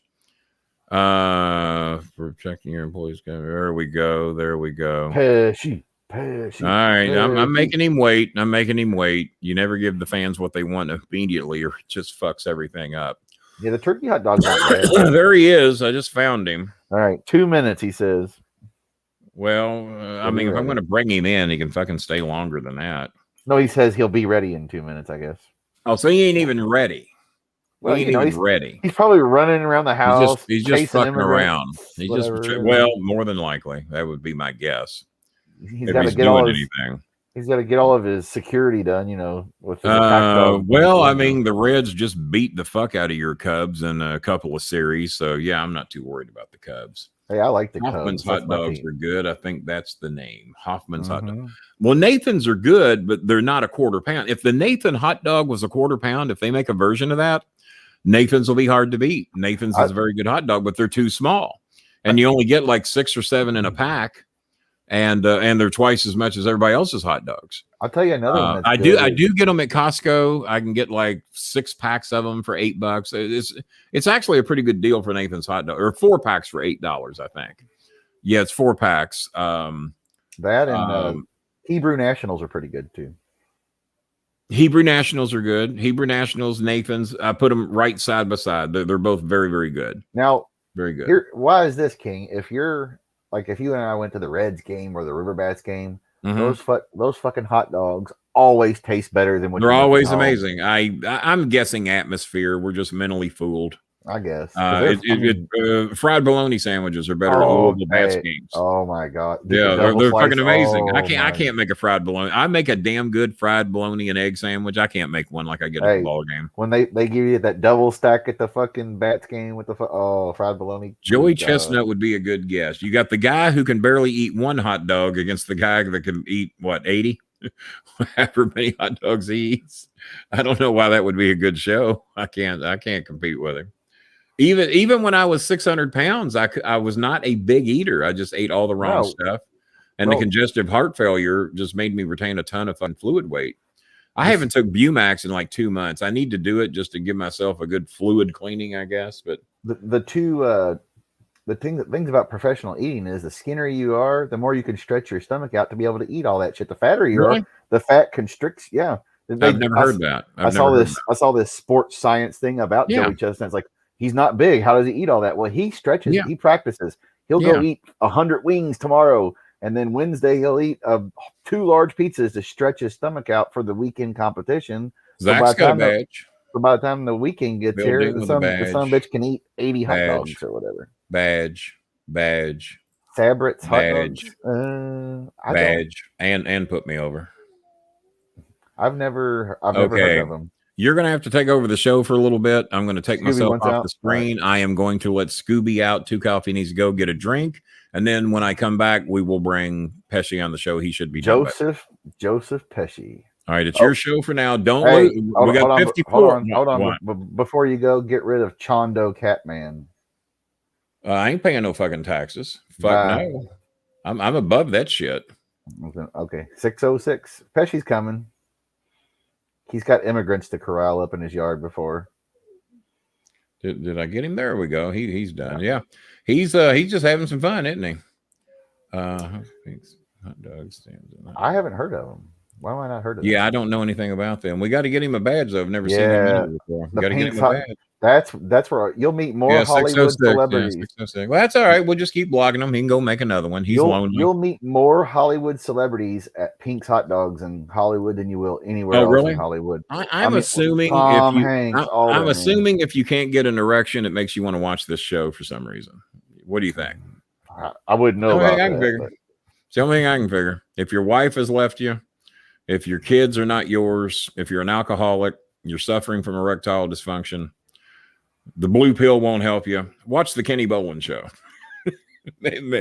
He watches every fucking one of them, so I guess it helps him. Lonely little motherfucker. What was funny though is all the time you were monetized, he's actually paying you by being a dick. He's giving you views. Yeah. When that's like, if he really hates you, he would just ignore it. Yeah, you would think that's what most of us do. I mean, I have never been blocked by anyone to where I formed a second account to say, "Hey, what the fuck? Why'd you do that?" That's like, or to start stalking them or anything. I mean, that's like he actually writes all my fans to plead the case that he's not a stalker, and then he stalks them and he gets blocked by them. So, Bill, get a badge. Somebody's putting the heat on him. Coffee, bacon, yeah, I'm sure. All right, I'm sure it does. He was up at 5 a.m. to watch. Oh my Jesus Christ! Well, you shouldn't have been changing by the open window, Harry. Yeah. If you change by the open window, it gets his attention. It gets. I don't know that it does anything for him. I mean, he wants to be erectile, but he can only stay dysfunctional. And this is what his ex-wife told me. I'm assuming ex-wife. She packed her shit and left. I mean, if she's not ex, she's going to be. I mean, he doesn't have the money to pay for a divorce, so they might just have to live in sin for the rest of their life, I guess. I don't know. But as you've noticed, he watches all my shows. I guess he doesn't even have any anymore. He's only getting like 3 or 4 views. He couldn't even get his own wife to watch his fucking show. So we'll bring the Fish Man in.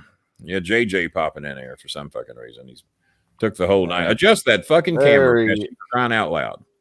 Tilt your camera down a little bit, son. You look like you're sitting in a fucking John Lennon Pesci with the glasses. Is that what he's doing? I'm going to go ahead and leave the Bolin Alley logo up, live from Louisville, Kentucky, because that's what we're doing. Live from and Scooby's crying his eyes out. So I'm going to do apparently what Dumbfuck's wife didn't, what Dumbfuck's wife's boyfriend didn't do, and I'm going to pull out. And you guys take over for a little bit. I'll be hearing the show. I'm going to take care of the dogs, get me a drink. Can you hear me? 5 or 10. We can hear you. We can hear you. Your camera angle's a little better there. Oh, King's already gone. I figured out the Facebook thing. That's why I was going to have him come on. I'm going to show him how to do it. Okay. Right on. Episode 3 coming. Wednesday. Yeah, thanks, Chris. That was JJ. What's up, Mountain Timer? What's up, Eric? This camera's funny tonight because I'm actually waiting to get this fucking long cord that plugs into the PC to the camera. So I'm dealing with some technical difficulties. Yeah, DJ, I was going to give him the backlash report. I didn't know if King wanted fucking someone to do a backlash report. I don't see why not. Did you watch it? No, I saw the zombie part though. That was stupid, but it's what's crazy is how much money is put in everything, and it's so mediocre. Or mediocre, whatever the word is. Well, yeah, because it's all the same goddamn characters. They're all interchangeable. There's no stars. They made their I guess it was Vince's idea because The Rock left and Batista left and Cena has now left. Is okay, I'll make all these guys interchangeable, and there's not one big star that can go, I'm going to AEW or I'm going to Japan or whatever the fuck, and hold it over their head because it's like, we got 10 more like you, no biggie. Well, I think the problem with AEW is it seems like, I don't know why they would hire Big Show just to put him on another episode of Dark. Like, I thought they were going to try to make the show a little bit better. It's just another episode of Dark. Well, eventually he'll wrestle too. You know that it might be 5 times a year, but he'll be on pay-per-view or something that they want to. Plus, you think about it, Big Show has What'd you think of Miro winning the belt? That's cool. My thing is, you're just getting fans back. You can't let Darby enjoy the fans one time, or. Yeah, he doesn't need a belt though. He's a character. He's good. Some like Cody Rhodes doesn't need a belt really, because it's like Andre the Giant. Did he really need a belt? No. Oh, how you doing, Eve? No, I just didn't want to come in here screaming. It's like, did Macho Man or whoever the fuck need a belt? No. Or look at Shawn Michaels. How many times did he win the belt after he came back from retirement? Whatever, like once, twice, maybe. He didn't need the fucking belt. Ric Flair didn't need the fucking belt. Now he had it 16 times because he wrestled for 100 fucking years, but. I was actually up late last night talking to Schmidt about the Cleveland Browns. Yep. What? Oh, DJ Eric's going to take a shit on whoever does this. But I will tell you something interesting, Eve, is the video we did on Wednesday is only like either 350 views behind Mr. Bischoff's. Yeah, for a couple of no-names. For 3 no-names. Yeah. And Kenny. What's up in the Joe Pesci on the world of sports? Pesci with the sports report at 11:20 here. Well, we do got the playoffs coming up. That's right. Honestly, when there's no football, it gets boring for me. I have not been into baseball at all. I'm mad at our owners. It's. I don't watch baseball till later in the summer when it gets near I've never really been a watcher, but the Indians were close the last couple of years before they got rid of everybody. They had a shot in the dark. But I'm more of a football, heavy pro basketball. I used to gamble all the time. I had to quit gambling on sports. They're about to make it legal, so I'm about to do it again. But I fucking lost everything I had fucking 2000, either 17 or 18. One year I won, and then one year I lost my ass and some. We don't have it in Kentucky. We can bet on horses, obviously. But if you go 5 miles across the river, I've never bet on a horse. That's weird. But you go to Indiana and you can bet on DraftKings and you can bet on sports in the casino in Indiana. No, Eve, you deserve some of the credit. We're going to try to have her on this Wednesday again. Yeah, I mean, I got guys at work that we have coworkers from Indiana use their address so they can play on their phone and bet here in Kentucky. So there's a way around it always. So find you somebody with an Indiana. I was trying to figure out, did they count the streamers in the ratings for wrestling? Is that ever determined? How did they determine that? Because here's what's funny about AEW. Before they ever started, the Young Bucks said, I don't see a lot of our fans having cable. This came out of their mouth. Which is true, yeah. So how are they putting emphasis on their ratings if they said their viewership doesn't have? Well, because it doesn't matter until it does. Are the streamers counted? I'm saying, do they count those streamers? On YouTube, I'm sure they probably have a deal with YouTube, and they can count all that shit. Surely they have. I didn't understand what the WWE did. Vince just said, "Listen, pandemic, I'm going to make money. Sorry, guys, best for business is my pockets always." Mm-hmm. So that's why I think he did a lot of the repeat shit. It was just kind of like, "Hey, guys, I mean, what do you want me to do?" Well, also no fans, man. You don't have no reaction. Yeah, no, that's what I said. The no fans really killed AEW. But AEW is getting ready to go to what? Texas, Florida, St. Louis, yada yada. They're getting ready to roll this summer. They claim that Texas, the numbers are down and they've been full open. I don't even watch the news, but that's just what I hear. I'm too scared to watch the news. You watch the news around here? What's funny is I didn't watch the news. Buddy came over. He goes, "Hey, somebody died a couple blocks over." I was like, that's kind of why I don't watch the news. Somebody dies a couple of blocks over every day. I wouldn't worry about it. Ken, you don't even know what I'm talking about. Yeah, I do. I've been listening to the thing. You're worried about you're claiming the numbers are down in Texas. You're on the fucking speaker. I hear every fucking word you say. Don't you ever tell me I don't know what I'm talking about. Poor Scooby. King, you got any sports backgrounds? What? The fish tank. Do you got any sports ones? Yeah, like hang on. Riverfront Stadium, 1980. 1979. I don't know. I like this one here. I just when I get my money and don't pay any taxes on it, I'm gonna go here. I'm just gonna go there. Hang on here. I gotta find it. Bolin. There's my house, Pesci. You want to come see me? Here's Scooby shitting in the yard. That's what he does. Here's Scooby taking a dump. Get out of them trees, boy. Get out of them trees, Scooby. God damn it. Well, I didn't aim to hit that one. Oh, but, you know what, Pesci? This is going to dovetail off of actually last Wednesday show. This is a question I thought of. I actually wrote it down so I wouldn't forget it because I would forget it.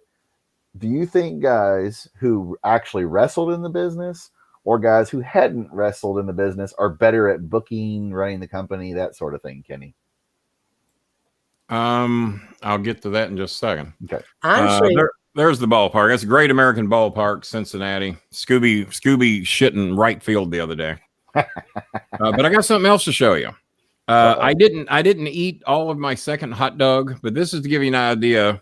We had to cut it down to bun size, but that is the Skyline chili dog with the cheese and onions and everything on it. That big quarter-pound fucking hot dog. You can see the size of the hot dog there. Calm down, Perth pussy. I know that looks like something you'd love to have, but the only way to get rid of Fred Krueger is don't bring him up.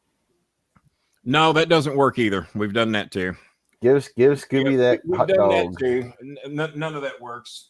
So hang on. Let me put this back in the microwave. Y'all keep doing your shit.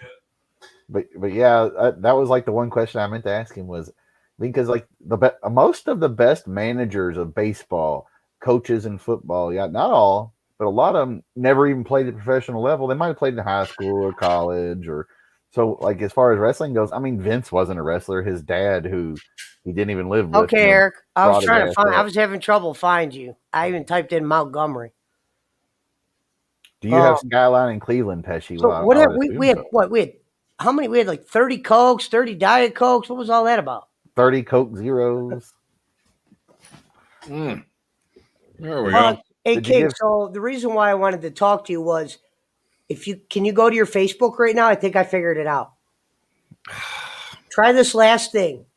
We're on the show, so you can bother me on Facebook. Listen, my friend looked you up, and you came up on his Facebook. I'm being serious right now. Of course I did. Go to your. I probably don't have your friend blocked. I have. Now what? Go to settings. You're able to look up who you blocked. Just type my name in and see if you. I've already done that 1,000 times. I've done it 1,000 times.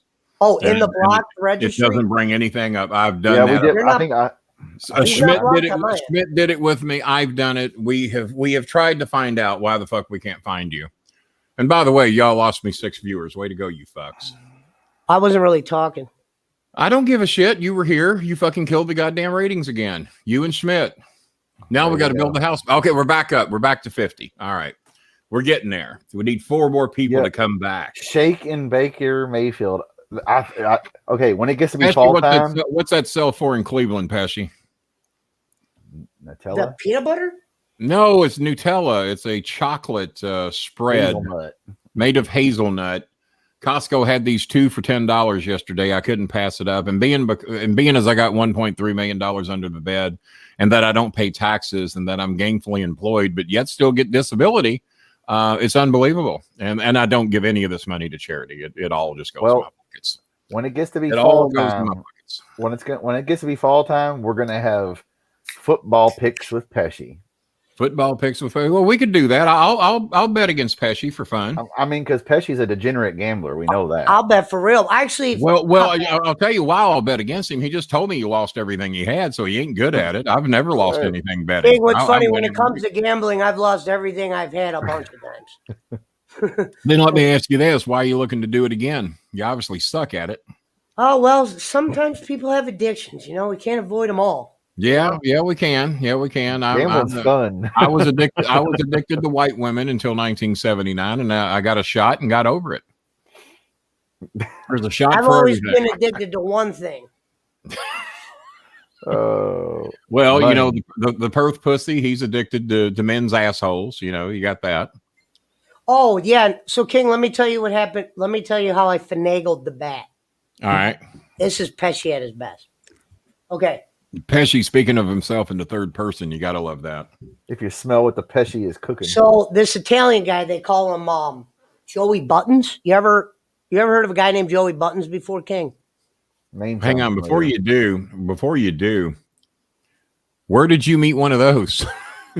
Are they all out in the mountain time zone? Because they're not easy to find. Except for the ice creams and the mangoes. And remember the movie Alive?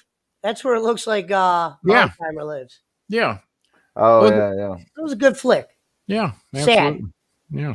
Sad. Saw it in the theater. Had to eat the dead to stay alive on the mountain. After watching yesterday's show, I might not eat meat no more. It can kind of put something in my head. I've been on the verge of that.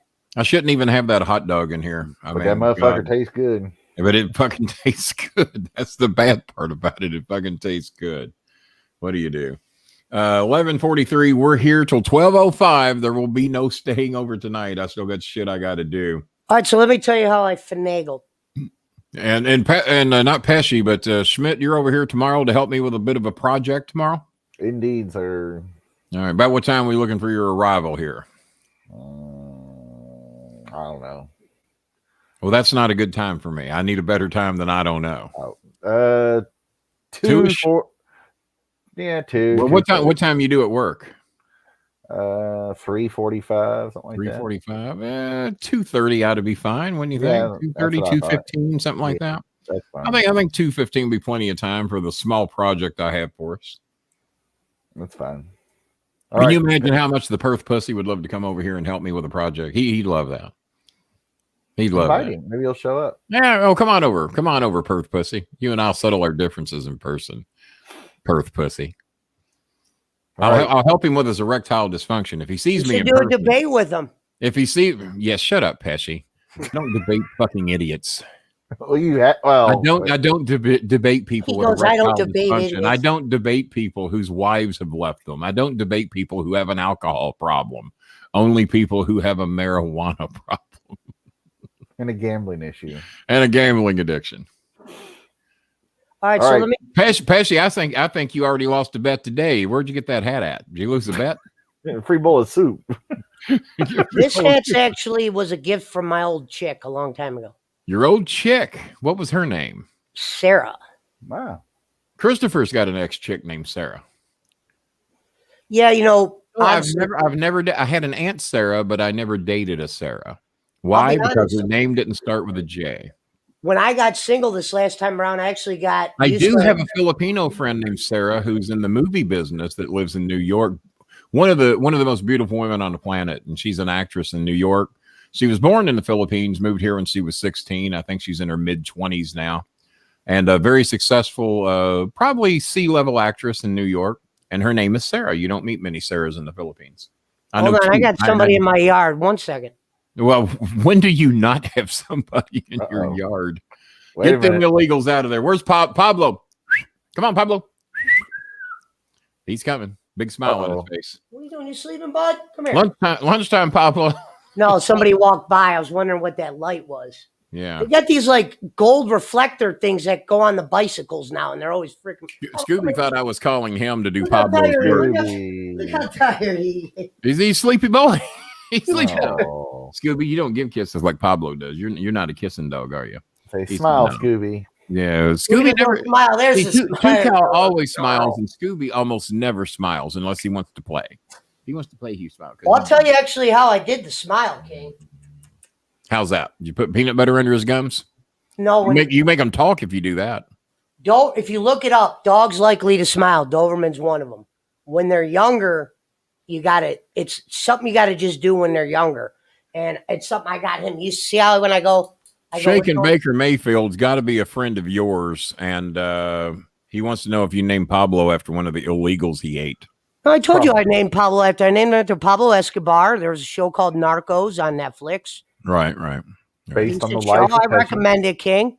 Yeah. Next thing you're going to do is you're going to tell me you got a Pablo Escobar sweatshirt or something. Well, I already told you I got that. Like you said, you found the needle in the haystack, and the needle was holding the needle. Needle was holding the needle. Yeah, that happens sometimes. It was anyway, a sign. Let me tell you this. Let me tell you how I hustled this guy for this bet. Well, go ahead. So I get a call. Scooby's interested. He wants to hear, because being as we're at Great American Ballpark, Scooby wants to hear the story. I get a call 2 days ago. It sounds exactly like this. Loudest. We got McGuire hats signed, 2 Pete Rose bats, and King, I don't know baseball as much. Who's the guy that played? Is it Ozzie Newsome? Ozzie Newsome played for the St. Louis Cardinals, was an amazing shortstop. Ozzie Smith. Ozzie Newsome played for the Cleveland Browns. Not Ozzie Newsome, Ozzie Smith. Smith, yeah. I knew who you meant, but Ozzie Newsome played for the Browns, which obviously you would know. Ozzie Smith was an amazing shortstop. How many teams did Ozzie Smith play for? How many teams? Cardinals for sure. Just the Cardinals? You know what? I don't recall if he played. See, Gary Templeton played for San Diego, so Ozzie Smith may have been at San Diego for a short period of time. I think he was. He got famous with the St. Louis Cardinals, and he would do a backflip when he went out to take his position for the opening of every ball game, including the World Series. Somehow this guy has a picture of Ozzie Smith not in a Cardinals uniform at the end of his career, and it was signed. Yeah. So you don't recall the uniform? Let me tell you, huh? Because he could have got traded towards the end of his career. I just don't recall who it would have been. All the items are on their way to my house, so I'll show you when they get here. Okay, all right. So, but yeah, Ozzie Smith, he's a Hall of Famer. Let me how I talked this guy down from $150. I ended up getting this bat for $40.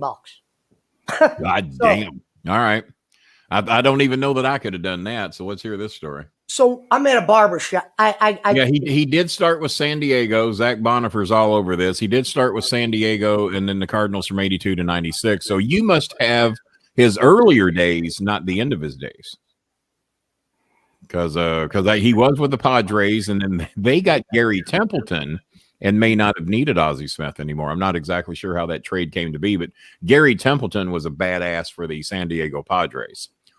So you must have an earlier picture of Ozzie Smith before he was with the Cardinals, because he played 14 I'm not talking about, I don't have the picture yet. I'm telling you what this guy called me and said he had him. That's all right. That's all right. Well, it's neither here nor there. It's not going to make it any worse or any better.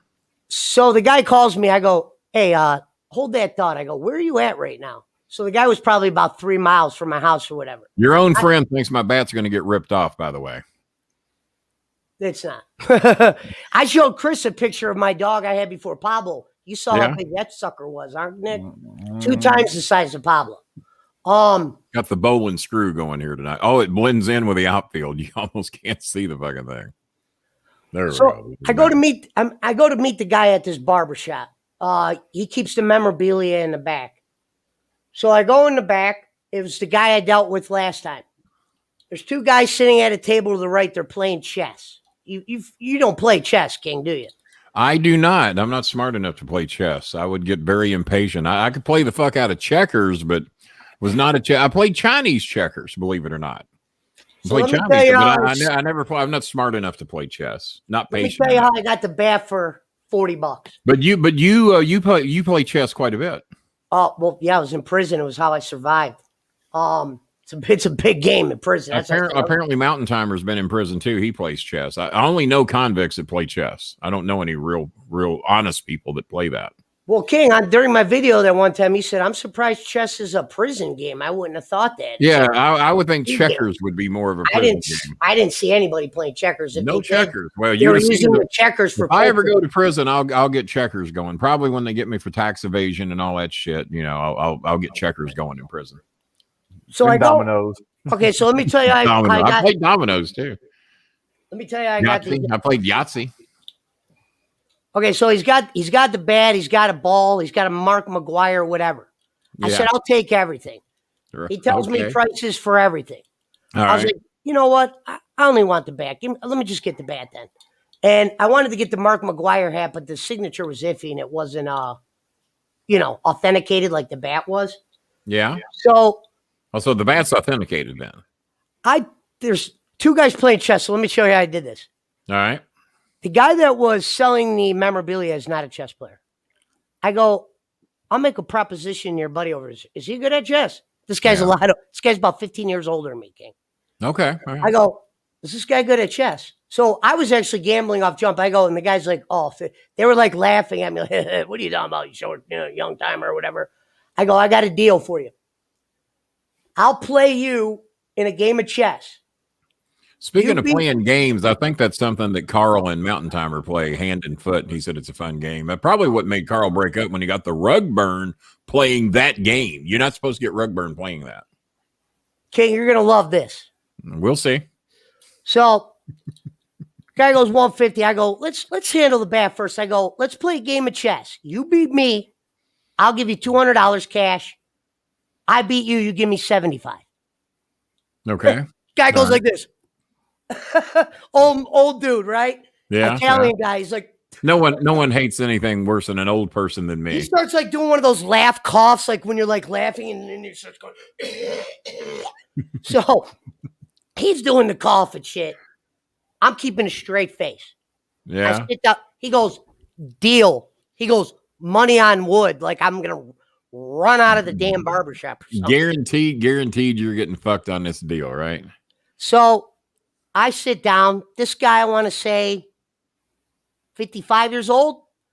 No mask. Yeah, there was no mask in this barbershop period. Oh, so this is this isn't an online game. You're playing head to head. Oh, bro, I went, when I do negotiations, when somebody tells me they got merchandise and they're around here, I want to go to them. I don't want to do a phone talk. I want to show up with cash and see if that sparks them. I don't even want to talk. It's similar to how I do the cars. So Carl, by the way, is wandering in the wilderness with bad rug burns, needing some medication, and Mountain Timer ain't even decent enough to go hunt him down and patch him up and get him to a fucking local hospital or, some local place that's got medication. Just a terrible human being. Go ahead, Pesci. Okay. So I sit down, right? Yeah. Meanwhile, I'm assuming you did. I wouldn't play chess standing up if it were me, but yeah. The two old dudes. I assume you sat down. The two old dudes are speaking English mixed with Italian. What's funny is I don't even tell them that I understand it. I just can't speak it. So I'm just acting like it's like me and Carney. I understand Carney, but I can't speak it worth a shit. But I know everything you're saying. I'm saying there's a lot of words I cannot pronounce, but if I hear them, I could. Well, that's just like your English, but continue. Okay. Scongili. So I sit down. We set the pieces up. Okay. All right. The guy looks at me. He's talking to what's funny is he's talking to his guy now in Italian or whatever. They're laughing. They're laughing or whatever. And so they think you're a mark. They think you're easy pickings, and they're just going to take your fucking money. Well, the guy that was playing me had like little awards up. Oh. He's like the barbershops around. So you ain't what you call in pool when you see somebody you can fucking ace.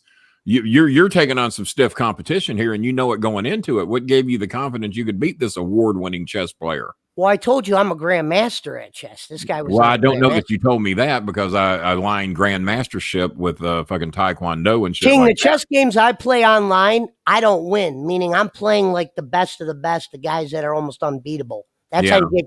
That's how you get good at chess. So you never win on the online games? Well, because I'm playing the hardest competition there is. That allows you to. Well, how the fuck can a grandmaster never win at chess online? Let me explain something to you real quick. Go right ahead. I got all night. Because you don't play chess. That's what I say. Let me explain. Yeah, you go right ahead. When you play chess, the only way to get better is playing somebody that's close to your level or better. Let me offer you some other advice. The only way you get better at wrestling is wrestling people better than you. The only way you get better at baseball is hitting off pitching that's better than the pitching you've seen before. The only way you get better at football is playing competition that's better than you. So your chess analogy lines up with basically everything in life. If you're a con man, you have to learn to con people better than you. And that's how you and I got to be friends. Football. He just compared football. No, it's way different. But anyway, that's another day. So I'm saying no. Fucking if Megatron didn't need to play against. Hang on a minute. Hang on. One of your friends just got some big fucking heat. Shut the fuck up. It's my goddamn show. You don't have a badge. I haven't seen a donation. I control this motherfucking show, not you. And if I want to interrupt him the rest of the fucking night until 4 o'clock in the fucking morning, I'll do so. So shut the fuck up. Get a badge, donate, and then maybe you get to say something. Otherwise, shut the fuck up. I control this show, and I fucking interrupt everybody. Right, Schmidt? There you go. Shut the fuck up at your last warning. Otherwise, get a badge and donate something, or shut the fuck up. All right, Pesci, my good buddy, go right ahead. Well, basically what I was saying was I got better at chess from playing people I couldn't beat. We'll put it that way. It's how I stole my Tiffany Gonzalez say so. Tiffany is insinuating your shit's fake. I got the authenticity of the shit that you sent me. How dare you, Tiffany, you man? The merchandise I gave King is not fake. King knows what the autograph of his hero. I'm a personal friend of Pete Rose. I know his fucking signature. Plus, I have the authenticity. What Tiffany Gonzalez doesn't realize, Tiffany, you could get Pete Rose merchandise from $65 to $100. He's been signing balls since he's got kicked out of league at Mandalay Bay. That's where I went to his store. I didn't have him sign memorabilia for me. No, that's not 607 because the Perth pussy wouldn't be smart enough to even use that name. So go ahead. He would be. You think he would? Do you think that's the Perth pussy? It's up to you. No. Don't. No. Okay. I'm just saying he would be smart enough because I'm from Cleveland. I don't know that he knows where Cleveland is. He's a dumb fuck. He has that name for a reason. I doubt he knows where Cleveland is. I doubt he knows anything about Cleveland, but go ahead. All right. So anyway, I sit down. Like I said, this guy looks like he looks like your age compared to my age. What? Are you saying a motherfucker that's 55 years old look like me? I look 35, you bitch. Don't you ever say I look 55 on this show again. Expect to be on Wednesday.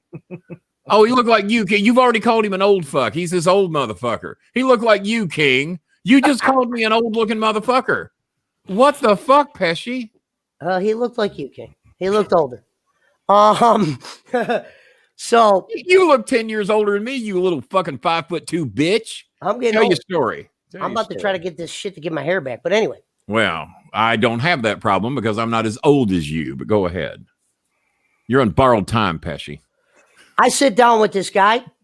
Now. I think you made out with him, but go ahead. It's between you and him. Before we start, I go, how about this, buddy? All right. I go, as soon as we sat down, I go, how about this? One-time deal. We set up dual boards. You give me $175. I win on both boards. I'll give you $350. Oh. Meanwhile, King, let me tell you something. I had these glasses on. Yeah. I was already watching him and showing that stone face. Yeah, I was watching him and Sheboygan play already. Right. Funny so you knew what he was made of then. Now they didn't catch me looking, but I'm sorry about all the horrible things I just said about I caught enough to knew I'm gonna have an edge. I felt so strong by one move the guy made on some guy that was a nobody. You thought it was a stupid move, I guess. So I sit down. How chess goes, it's white and black pieces. The white always goes first. It's just the rules of chess. Well, that sounds like Donald Trump's rules to me. The white always go first, but continue. It's actually a chess rule, believe it or not. I'm sure it is. That's why white people play it. You'll never see 4 black guys playing chess, I would think. You want to bet? In chess that in no, prison, I don't want to bet because you lose all the time. I'm not here to take all your money. More black people play prison or play chess in prison. There's a simple reason for that, because our government locks up more black people than they do white. So that would be a common, that could very well be the case in there. Our government locks up black people at a 6 to 1. No, meaning I'm saying the white guys weren't that good. The guys that were heavy competition for me were always the black guys. All right, and Shaker Mayfield may not be the Perth Pussy, says Lennox Lewis is a chess master. Well, Perth Pussy would not know that.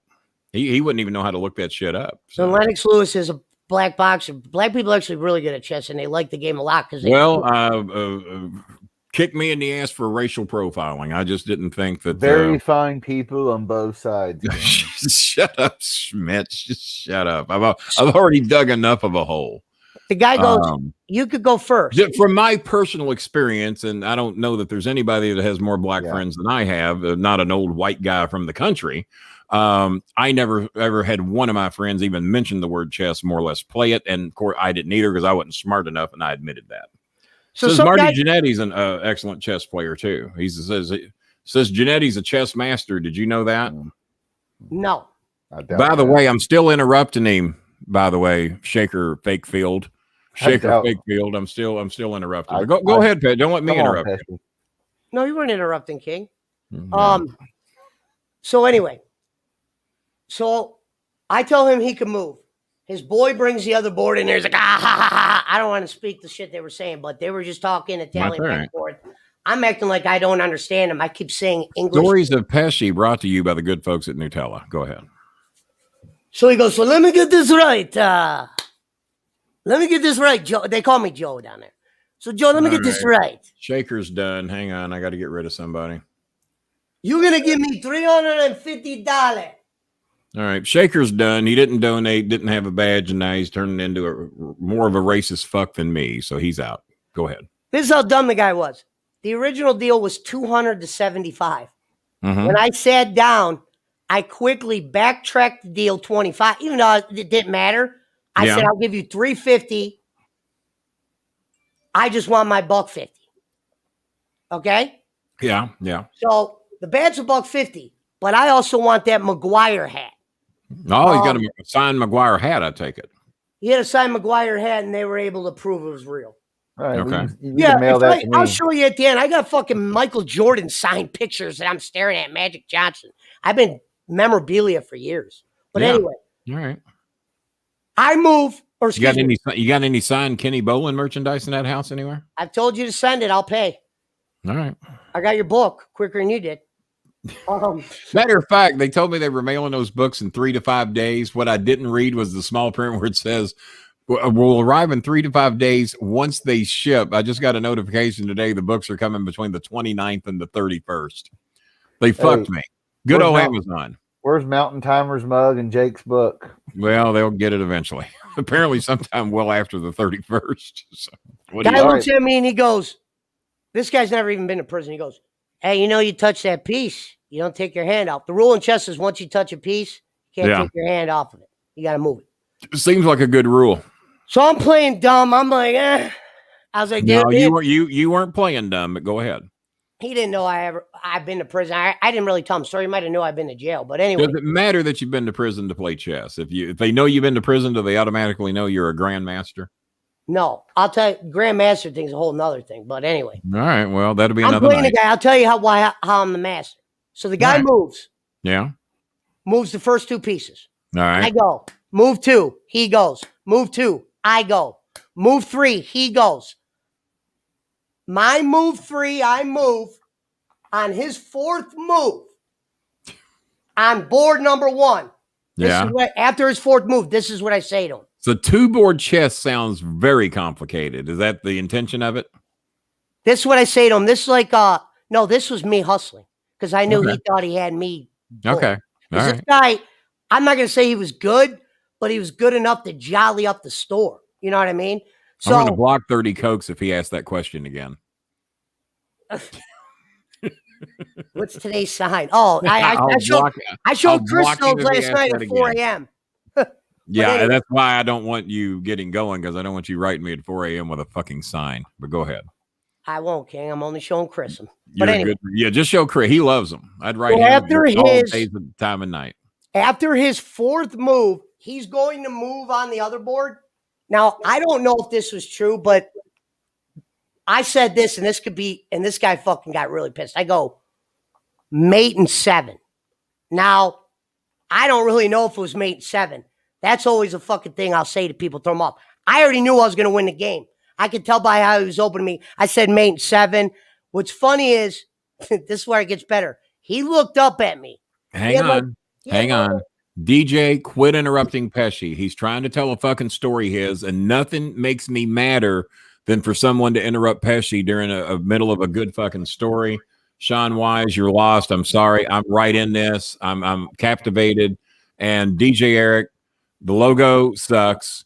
So you got your shit in, and let Pesci please tell a story. I'm sick of people interrupting Pesci. Okay. Continue. So when I said mate, before he moved this piece on the other board, remember we got 2 boards set up. Got 2 boards. I said mate and Way 7. in this. That's something I always say. I'll just say a number. Good chest. Hang on. You're too slow, motherfucker. You're too slow. Go ahead. So I just, for some reason, I had a strong confidence after his fourth move. I could just tell by the way he was opening on this board. I had him. So I say that I'm going overtime tonight because you have been interrupted so many times. I'm going to go past 12:05, which I've already done. You take all the time you need to tell this story. Fuck everybody and their impatience with you. Fuck everybody that's interrupting you. Fuck you, Mountain Timer, for saying such a horrible thing that Pesci's story is too slow. Fuck you, DJ Eric, for interrupting. Story's too slow. You got to tell the story. It's not good without the build. Well, yeah. I can't just say, "Oh, I got the bad, game over." So let me just knock this off real quick, King, please. I'm happy for you to recap. Meanwhile, I'm telling You a can go back to story the that beginning if benefits you you. want. It didn't benefit me. You can to go a back certain to the degree. beginning if you want. I mean, I'm loving the story. I'm all in. Okay, so I say that. The guy looks up and he goes, "Son, he goes, I got kids your age." And I go, That's funny. I don't get the, I forgot what smart ass word I used. I was like, I don't get the euthanism or what, not youth. Why did I say euthanism? Whatever the fucking word It's is. a great word. I'd throw it in wherever you can. I like euphemism. So I'll use it later before I sign off the show. he's so like stunned by that comment. He goes to move the other fucking board. He moves. Matt Godwin gets it, by the way. Matt Godwin gets it. Fuck you other dumbasses that do not know what Pesci's doing. This is a great fucking story. Go ahead. So he's so pissed off what I said on this. He moves the other move quick as fuck. Meaning, what's funny is He didn't even take time to think about it then. well, because he goes, I got kids your age. He There's goes, not. I got kids your age, smartass. So He just threw that shit at you. he moved the piece. I got kids your age. I don't throw that in your face. He moved the piece looking at me. Yeah. Instead of saying mate and 7 on the second board, I go, I don't know how many moves this board's going to be, but you definitely lost this game. I already see the 2-for-1. So listen to this. Pesci talking smack. I like 3 more moves on board 1. He didn't even stay until the checkmate. It's either check or checkmate, King. To win the game, you got to put the king at checkmate. 3 moves in. He didn't even stay to the end. He quit game 1. He quit. He just fucking quit. He wouldn't even play it out and take it. No, I'm saying he like moved some a other couple people more I know? times. I'm saying after I said mate, and he's like, fuck you. He moved. I moved. He moved. I moved. After he moved the next move, I did a 3 for 2. Oh. And then he just quit. He goes, that one's over.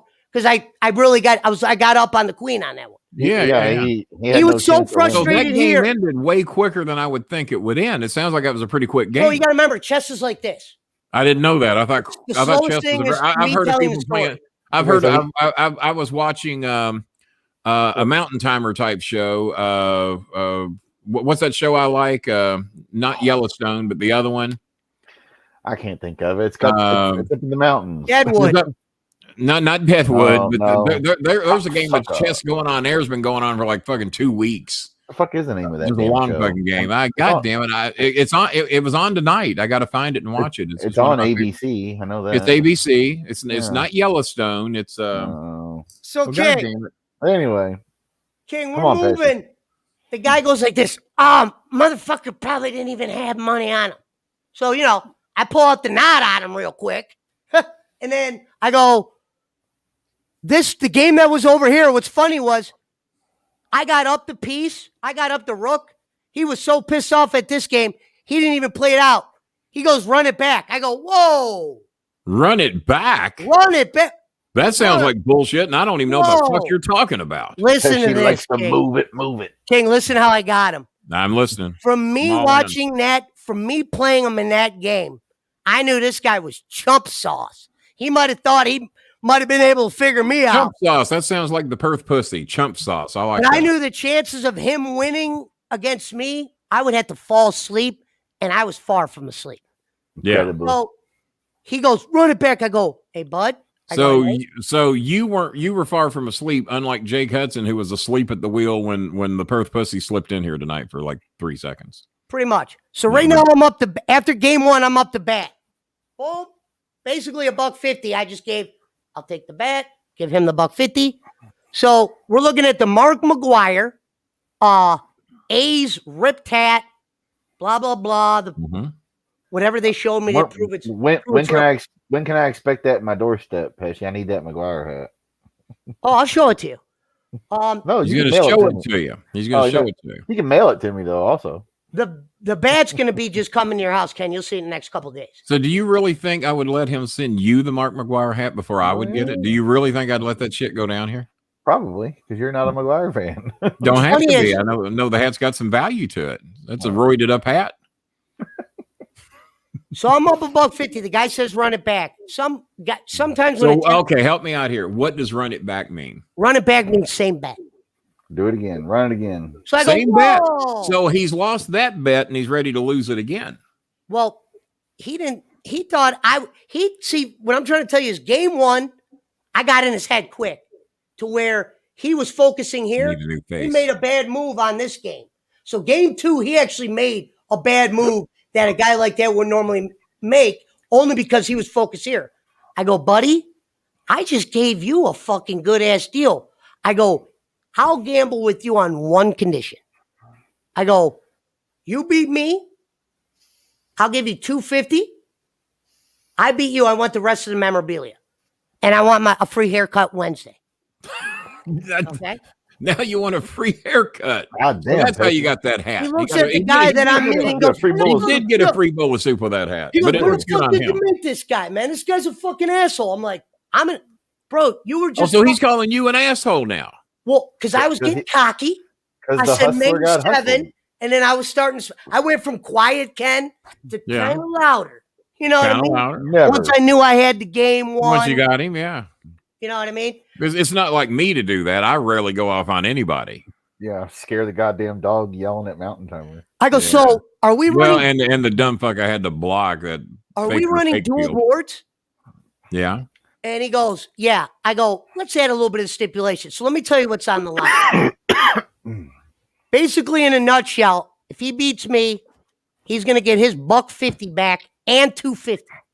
And $250. I like that deal. Why not $350? This is what I said to him. Okay. I want the rest of the merchandise you have. And if I'm able I hate to interrupt you again, but Evie loves this story so much she just donated another $5. So thank you, Evie. I can't thank you, Evie. Evie loves the story. It's past her bedtime. It is. Timothy Lee sent $5. Evie sent $5. Thank you very much. Very kind of you. And DJ Eric earlier tonight, $15. Back to the story. We had to get all the payments up. And thank Evie for another fine donation. This guy's setting up the board. He's already feeding into my palms because he's still mad from the last. You don't want to play chess mad. Even I know that. Well, here's my thing: is you don't want to play chess mad against me. Not against you. You're a grandmaster. So we set both boards up. I go, buddy, let's do this. I went on both boards, under 10 moves each board. Under 10 moves on each board. I want the memorabilia and I want free haircuts until the 4th. That is that's the Babe Ruth equivalent of calling your shot when you're predicting you're going to beat him in 10 moves on both boards. Both boards, 10 moves. Listen to this. It was almost like stealing from an infant. Yeah, well, I don't condone stealing from babies. Like taking I didn't say candy from a babies. baby. Huh? Well, you didn't say babies, but an infant and a baby's the same fucking thing. God damn it! Okay, sorry. Don't you ever correct me again? Never been a very dad, fine you know people. On never both been sides. a dad. Well, that's a good. There's small favors in life. Before he moves, Pesci's never been. Yeah, don't reproduce Pesci. Whatever you do, I'm gonna give you the same advice I give Jim Cornette and the Perth Pussy. Please God, don't reproduce. Please God. I shouldn't have, and you see what I got. He said, "Please don't reproduce." So anyway, the guy we set up the board again, whatever. He's yelling. 30 pros wants to know at what point of this game did somebody get or tasered? I'll get into the end right now. Here's the end right now. Here comes the finish. You know you've been cutting me off every time.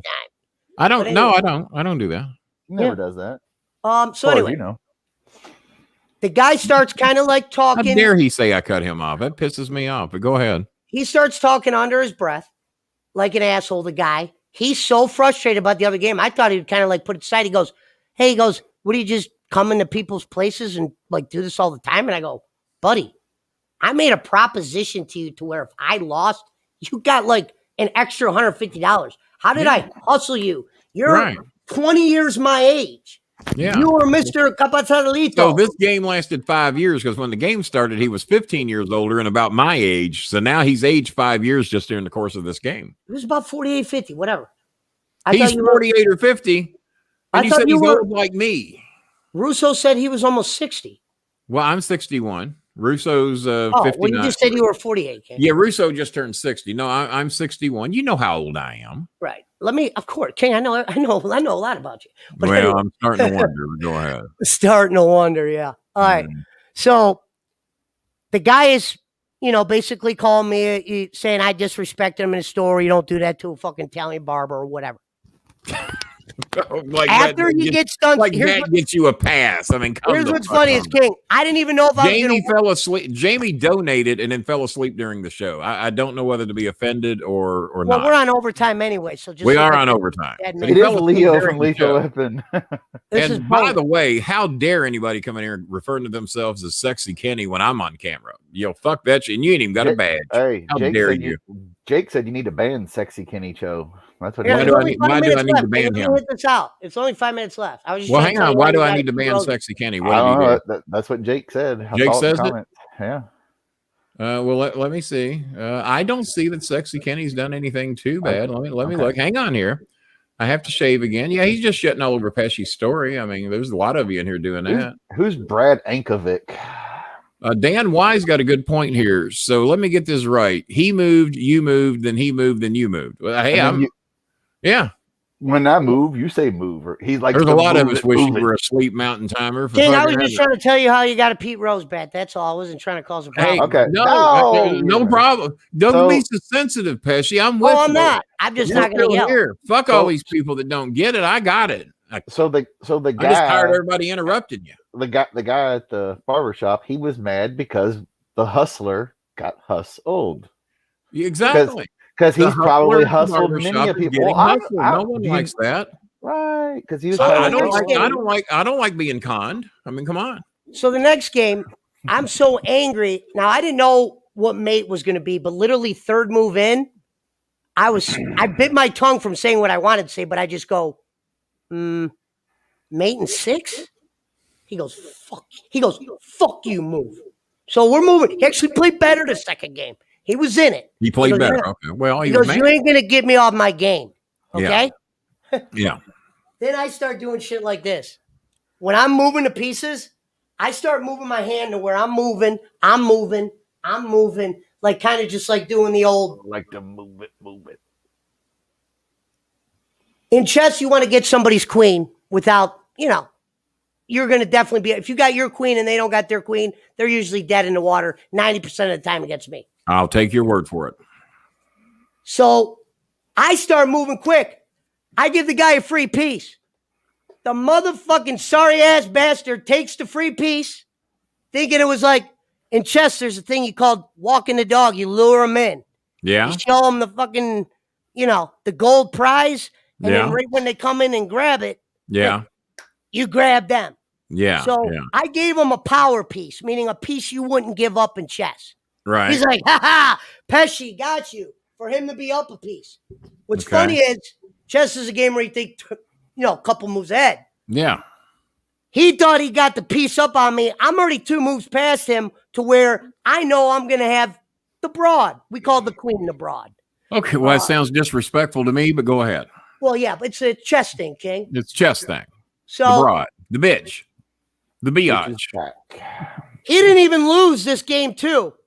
He got so frustrated in this game that when he lost his queen, the pieces on the other board, he just smacked them off the thing and said, "Get out of my store. I got my merch." They said they'll honor the haircut thing, but he goes, "I don't want to see you down here. I don't want to see this. I don't want to see that." I go, "Buddy, you said run it back." He did say run it back. I heard you. I got a stipulation. Yeah. He said, "No, nobody beats me, blah, blah, blah, blah, blah." Somebody did. Joe Pesci beat him. I beat him. Did he know that you're part of the Kenny Bolin Alley show? If he'd have known that, he'd have known better than to trust you. We're all scammers over here. Shit. It's all the work. Opportunist, excuse me. Yeah, opportunist. Yeah. What's funny is the guy actually walks out of the store and looks at the car I get in. I'm like, I go, "Hey, buddy," I go, I don't even know what you drive. What do you drive, Pesci? What's that? King, I showed Nick on the phone last night. I got like 20, 30 cars. I got a car lot. So I'm in a different car. So when the car, like 30 cars, I thought you had like 5 or 10 cars, and you were just hustling them, moving them 5 or 10 at a time. No, he has a car lot. He works 30 cars. I've never. You got to take me a picture of your car lot. Maybe you got something I want. Well, King, you're not on Facebook. That's why I said Facebook is. No, you're not on Facebook. I'm on Facebook. I'm one of the most popular people on Facebook. All my friends could find you. I got 7,500 fucking followers. What do you got? Not that many. Well, I didn't think so. Because you're not the king. I don't expect 600 people I have on my Facebook. I kind of know. Probably all of them in federal prison somewhere would be my guess. Wait until the 50,000 Twitch followers, though. Then he'd get you. Well, they'll be here. I'm waiting on them. No, the guy probably thought you were going to get into some Lexus or Cadillac, like a typical hustler, the Cadillac. Yeah. So what did you get in? What car did you have down out of your 30? I'm actually in a Toyota Camry with no muffler at the moment, waiting on my mechanic to fix this Accord I just dropped off. Yeah, I'm out of Cadillacs. I was showing if I was there and you had a Cadillac, you and I'd have to work out a deal. I love Cadillacs. I got a few of those. You just told me you're out of them. So you hustling, lying fuck. You just told me you're out of Cadillacs, and then you find out I got a few of those. I get a lot of caddies. Oh, you get? Well, that's not what you said. Rewind it. Rack it back. Because old black men like to drive Cadillacs. As soon as I learn how to, I am an old black man at heart. I know. The minute I learn how to show instant replays on this show, people are going to be fucked. Is all I can say. But go ahead. Well, no, so he just came out. He watched me. What was funny was I pulled away. God, I cannot believe Jake Hudson, number one, is still awake, and number two, that he just called out Joe Pesci on who's going to get me the most followers. Ouch. That stung. That stung right there. Well, I haven't started Twitch yet, King. There's some reasons behind it, but soon I will. God knows I'm to hear him. And that's pretty much it. And the last thing I'd like to say, I thought it was pretty interesting was so you got thrown out, but he's still going to honor the haircut. I wouldn't honor the haircut if I threw you out of my store. He had to do that. He's an Italian guy. If he didn't do that and he fucking didn't, he would have looked like a fucking. I'm 1/4 Cherokee Indian. I'll back out on a deal in a heartbeat. He would have looked like a Malouk. Okay. I'll scalp your fucking ass and sick Mac Dillon. So they gave you the merchandise and told you not to come back except for the haircut? What a sore fucking loser. That's Donald Trump shit right there. Well, actually, he didn't give me the merch. I told the guy that was selling it, "Hey, buddy, if I throw you an extra 20, can you do me a couple errands?" So the bat's already en route to you. So Kenny. Wait a fucking minute. We're going overtime, folks. We could be here till 12:35. You're going to owe me some more money, Schmidt. This is all your fault. I'm supposed to be out here at 12:05. You mean to tell me he loses 2 bets in a row back to back, throws you out of his store, and then doesn't even give you the fucking merchandise you won? You're not even listening. I was fucking listening. You said I bought the merch from the merchandise. You lied to me. No, King, listen. Don't you ever tell me I'm not listening. I always listen, except for when I'm not listening. King, the guy that I bought the merch from is not the guy I played chess from. The guy that I well, you kept telling me that was all stipulated as to what you were going to win in this game. Hey, that the merchandise was at stake. Well, basically, I was playing the guy for cash. The guy gave the cash to the memorabilia guy and basically paid for my memorabilia and free haircuts. Oh, okay. I should have got more from the guy. Let me tell you what I won. Pete Rose bat. All right. The Mark McGuire hat. Okay. And the Ozzie Smith. It literally looks like he's older. He looks older? Well, he says they retired in 96. Is that what it says? I don't really know baseball. Well, Schmidt's looking it up. I do know he was with the Padres and Cardinals for sure. If he ended up anywhere else, I don't recall. I used to have his rookie card was with the Padres. Rookie card, Sandy. I had his rookie card too. Yeah. What was the last team Pete Rose managed? Last team Pete Rose managed? Well, he played for Montreal. So the last team he managed would have been the Cincinnati Reds because he got kicked out of baseball while he was with the Reds. He got kicked out I don't know before they won the title. Yeah, so the last team he managed was the Cincinnati Reds. As a matter of fact, I think it was the only team he managed because he was player manager. Right, and the only player manager other than Frank Robinson. He's the one that built the damn team to win the title in 1990 because Lou Piniella came in, got all the fucking credit. Pete Rose finished second 2 years in a row. The Reds. Lou Piniella came in and took all the credit for Pete Rose's work. What team did he retire playing for?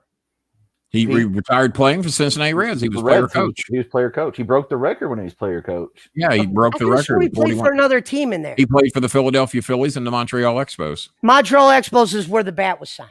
Oh, well, that's going back a ways. Yeah, that's different. Yeah, he left Cincinnati to go to Philadelphia for a shitload of money. So did Tony Perez.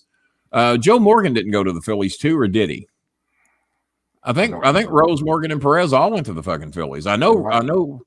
They had a few Cincinnati Reds on the Phillies that won the fucking World Series. Might have been Rose, Morgan, and Perez. They bought a title. I mean, yeah, they bought a title. Is what they did. Ozzie Guillen was very good. Yeah, he played for the White Sox. Ozzie Smith retired in 1996 with the Cardinals. My bad, guys. Padres. My bad. It's not Ozzie Smith. It's Ozzie Guillen. Well, he played for the Chicago White Sox. And he was the manager of their World Series team. Yes, he certainly was. Yeah. And they have a team called the Barons. It's their minor league team. Joe Morgan played Joe Morgan retired with the Oakland A's. He played for the Cincinnati Reds, and the Reds got him from the Houston Astros in a trade that involved the Big Bopper, number 23, Lee May. And there's some shit. Greatest second baseman of all time. This is Hank Aaron, Hammer, and greatest second baseman of all time, Joe Morgan. Oh, without a doubt, nobody better than Joe Morgan. One of the greatest base stealers ever in the history of the Reds. What you got there? My uncle gave me this. This is Hank Aaron. When my uncle played for the Durham Bulls, Hank Aaron was a batting coach. This wasn't when he played. Really?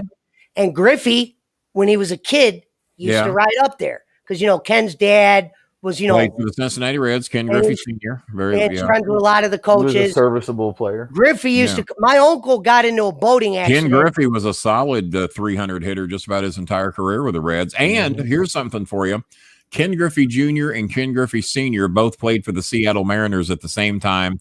Hit back-to-back home runs, father and son. Yep, how fucking cool is that? Only time in the history of Major League Baseball. It's too bad Griffey Jr. didn't start his career with the Reds. They would have won a lot. Oh man, they would have been something else if he'd have started it. How he ended up in fucking Seattle, I'll never know. But if Griffey had played his whole career with the Reds, why didn't Marge Schott was still there? Ken Griffey Jr. is where I got my idea for compression shirts at, because when he played for the Reds, we had the sleeveless jerseys.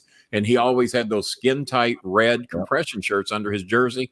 I loved that look. And when I lost the weight and could actually buy shit off the shelf, I got what baseball position did you play, Kenny? I was first base occasionally because I'm left-handed, so I was limited at where I could play. I was first base, right field quite a bit, center field some because I was fast, left field because I just wanted to play anywhere in the outfield. I didn't really like playing first base because I was very fast in high school. On up until I was like 35 years old. I see that. Very nice. Hold on. When I was very fast, I could I like playing center because I could cover the outfield left and right. So if our right fielder or left fielder was weak, I could cover the difference because I was a fast motherfucker. I know y'all have trouble believing that, But there wasn't anybody I would not race, and I don't ever remember getting beat in a foot race. Who's that, King? That would be hang on. Well, it's glaring. I would guess that would be Paul Horning. There you go. Paul Horning, number 5. Yeah. Also played for the Louisville Cardinals. Indeed. What's crazy about Pete Rose is his memorabilia is easier to get because of his band. They don't price. You know what I mean? Yeah. And autographs go by usually what was signed. Well, how many's out there? And that's why the Kenny Bolin autograph is worth so much. This ball ain't worth shit unless you sell it to a collector. What's that? This ball ain't worth shit unless you sell it to a collector. And what Hank Aaron, was it a home run ball or just a ball he signed? He signed when he was a coach. He wasn't. I've got a Barry Bonds ball on my mantle over here. I don't remember the exact number home run it was. It was in the 650s or 660s. I even got to move down to the 3rd row for that game after I caught the ball. That was when I wiped out the guy in the green seats to get the ball. Knocked the motherfucker over. Oh, he got plastered. When he got up, I thought there was going to be a fight. I was prepared for a fight. And because I had to be, Chris was already born. Chris was at the game with me about 7 or 8 years old. So I had to have been going 280 by then. Had to have been 280, maybe 290, but still pretty fast. I could run. I was a very fast runner, up even over 300 pounds. And I had great balance. I love playing football. I mean, I like lowering my shoulder and fucking blasting people because most people were much smaller than me and they were easy to knock on their ass. I took Mortal Kombat 2 and my dad ripped me out of every sport I was in. I was in karate, Boy Scouts, football, and baseball, and he took me out of all of them because I lied when I took a game. Oh, yeah? Yeah. Hey, Kenny, remember? Well, shit, Pesci, you could show up now, put on those sunglasses. You could still play Pee Wee League baseball. Yeah. Just like the Dominicans. Yeah, other than that, that's all I have to say. But I was gonna tell you, King. Yeah. Oh, but the guy did get up and shake my hand. He said, "You obviously wanted that ball worse than I did." He said, "I knew I was going to pay the price when you come across that aisle." I was coming down. I was coming down full speed. He was coming across, and we both got to the ball right about the same time. And I just looked. That was a fucking Barry Bonds home run ball, and I was getting that motherfucker. I don't know if I'd have beat him up and took it from him. I mean, if he'd have got his hands on it, I'd have let him have it. But he never touched the ball. He'd been over to get it, and he just got wiped out. If the retaining wall wasn't there, he would have landed on Tracy Jones. Tracy Jones was playing right field that day. And that retaining wall is all that saved him from falling into the right field on top of Tracy Jones. We are up to 350 followers on my Twitch right now. On your Twitch? Dan, why you're right. Paul, and I think I'm up to 10. I don't have very many. But I've been telling him, I've been plugging your channel like I did. That was cool that I got Russo to fucking give the Bowling Alley a shout out on his show. I was actually on Russo's show the next night. I was on for a brief appearance, and we had a good chat. We're going to do a home and home. You were on Russo's show? You didn't even call me? Well, I was doing the fucking show. I'm not like you and just interrupt everybody from the middle of what they're fucking doing. But yeah, I was on there briefly, and we're going to do a home and home. He's going to be on my show, and I'm going to do his. I'm probably doing his first, and then he's going to come do mine. But will you let me say hello to the guy? Probably not. No, as a matter of fact, I put you over. I said the Joe Pesci guy is a good friend of the show. He's on the show. Yeah, I'll make sure you get on to say hi to Russo. I'll do that for you. I mean, you get me a Pete Rose bat. You almost got beat up over that shit. Well, hey, I mean, he went into a mafia-owned barbershop. Yeah, and got me a Pete Rose bat. I mean, goddamn. The least I can do is let you talk to. This guy wasn't mafia. He was just a piece of shit. He was so fast they called him White Lightning. I was so fast they called me Sir, is what they called me, because if we got in a fight, I could run them down. They still do. I actually, in my late 30s, at an apartment complex, there were some roughnecks playing in the parking lot.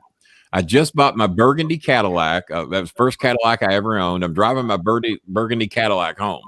There's some black kids and some white kids playing ball out in the parking lot. And the black kid decides that he's going to draw his ball back and act like he's going to hit my car with it. I stopped the car. I opened the door. I said, "Motherfucker, if you throw that ball at my car, you're dead." And he might have been 16, 17. He was underage. I couldn't beat him up or anything, but I could scare the fuck out of him. That motherfucker cranked up and threw that ball. Fortunately, I leaned over, caught it with my right hand. I said, "Motherfucker, you're dead." I started running. He's a little skinny black guy. He could run pretty fast. He was not as fast as me. I ran him down, and the white guys and the 2 or 3 black guys that were watching me run his ass down, it took me about 40 or 50 yards, but I caught him. I grabbed him. I said, I should kill you now, you little bitch. I said, I just bought that fucking car. I said, you fucking say you're sorry, or I said, I'm going to strangle you in front of your fucking friends. I'm sorry. I'm sorry. I'm sorry. So the white guys and the black guys go, big white man got fucking running skills, man. Don't you ever throw anything in his car again. So they was in his shit, and they buried his ass because I ran him down. But not only was I fast, I was mad. And when you're mad and fast, that's a bad combination. And it would, but he was underage. I couldn't fucking touch him. But, but he didn't know that. I was so mad, he thought I was going to fuck him up. Go ahead. Jake Hudson, if you raise a bunch of money, maybe. No, you cannot come in and meet Russo. That is a special privilege for people that actually make money on this show. And you let Dumbfuck in here tonight. How can I let you meet Russo when you let fucking Dumbfuck come in? I'll see what I can do. Let's see how much money you raise for the show. You got to buy your way into the show, man. I mean, I got taxes I got to pay now that I've been ratted out that I don't pay any taxes. Hey, don't forget to hide that 1.6 million before I come over tomorrow. It's 2.3. You're helping me with that project. If it's under there, you can have half. If you can have half, if it's still there. King, in the future, we can tell the if Scooby and Two Cow didn't go shopping, then it should still be there. But they might have went down to the Galleria and went shopping. They use Amazon. They do order a lot off Amazon. A lot of shit comes in here for dogs that I did not order, especially from they're up to something. King, in the future, we could do the mental health story. How I was locked up in a hospital for misdiagnosed. We haven't told that whole story yet, have we? Pesci and the what are we doing? Are we doing the bald dumb fuck one story this week? Is that the one we're doing? Okay. I just said if there's a day where you're tired or something, you need me to come in for I'm always tired. I live tired. But did you see how well the video did on Wednesday though? Think about this. So you're going to come in here. You're just going to come in here and bury Eric Bischoff. That your numbers are. No, I'm not here burying Eric Bischoff. You sounds to me like you're burying Eric Bischoff. No, I love Eric. I'm saying you set the bar at Eric, right? Well, he's actually not the most watched, but everyone else has got several months on him. But he will be number one before long. Yeah, probably. Yeah. Well, our videos only are. I say our videos only 300 away from that 250. You're not going to beat Bischoff. No, eventually you're not going to beat Bischoff. But yeah. Eventually, as word gets out, and I didn't say I was going to beat him. I just said that's funny that we're you're in the ball, so you're only three. So we have over 1,000 views now. Is that because we got over 1,100? If I worked for Ted Turner, hang on. I asked you a fucking question. Are we? As your video, I'm going to say yours. No, I had nothing to do with that show. I had nothing to do with it. Your video, you're saying, is in the neighborhood of 1,100 views. Is that what you're telling me? You were strong armed into it, King. I was. I didn't even want to be on King, I sent a video to you, and I actually gave you a donation. Said, I'm sending money to your PayPal. Can you watch the video? I sent the same video to Chris, different wording. And if you look, I'm not even going to say this on air. I'll wait till off air to tell you this. That's probably better. If you think you shouldn't say it, you probably should. No, I don't want it to sound like I'm trying to hype up the train. He's a felon. He can't run for president. Yeah, I actually haven't looked at the numbers, but I think you told me that it was over 800. Did you tell me that at one point? Something like that. Well, to me, I was just surprised that Eric's isn't like over 2. Like, if I worked for TNT, I would have brought 1,000 people with me. Well, you would think. It's like I showed Chris this. Yeah, you had a guy come on the show, Chris Von Vili, has 2.2 million followers. Okay. Who? Yeah, he's got 2 million. Yeah, he's got. Guess what? He's like in the top 5 most watched videos. My first video I did, the Pesci appearance, the 125, that wasn't even labeled. Right. Only had 100 views less than his, and this is a guy followed by 2 million. I know my cameo that I did with Brian Zane. I think it has over 100,000 views now, all because of me, because I was the cameo. No, and it was about my appearance. King, but you are somebody. I'm not anybody. I tell you that every day. I tell you that every day. Hey, he's got to be. I got to be me. And I'll tell you after the video, King. I show Chris some interesting shit. Well, there you go. Pesci, get the illegals to watch the video so you can pass Eric. Yeah, if the illegals would all watch, you will pass him. We'll just run this fucking thing down around the Texas border. They sent all those guys back. Yeah. What the ones that were in your yard? Oh yeah, they ended up getting in trouble. Now, how do you know that? Now, wait a minute. King, I got a lawyer. I tell you this shit. Me and my lawyer are boys. His name's Brandon Henderson. Yeah. Like, me and him are friends. Like, Yeah. not just because he was my so lawyer. those three I mean, poor I would little go guys public that with were this guy. innocently going through your yard, just trying to get to the next town. You No, had them King, locked they up, were- beat up, maced, raped by your dog, and then I deported have back cars in my yard from as once well. where they come.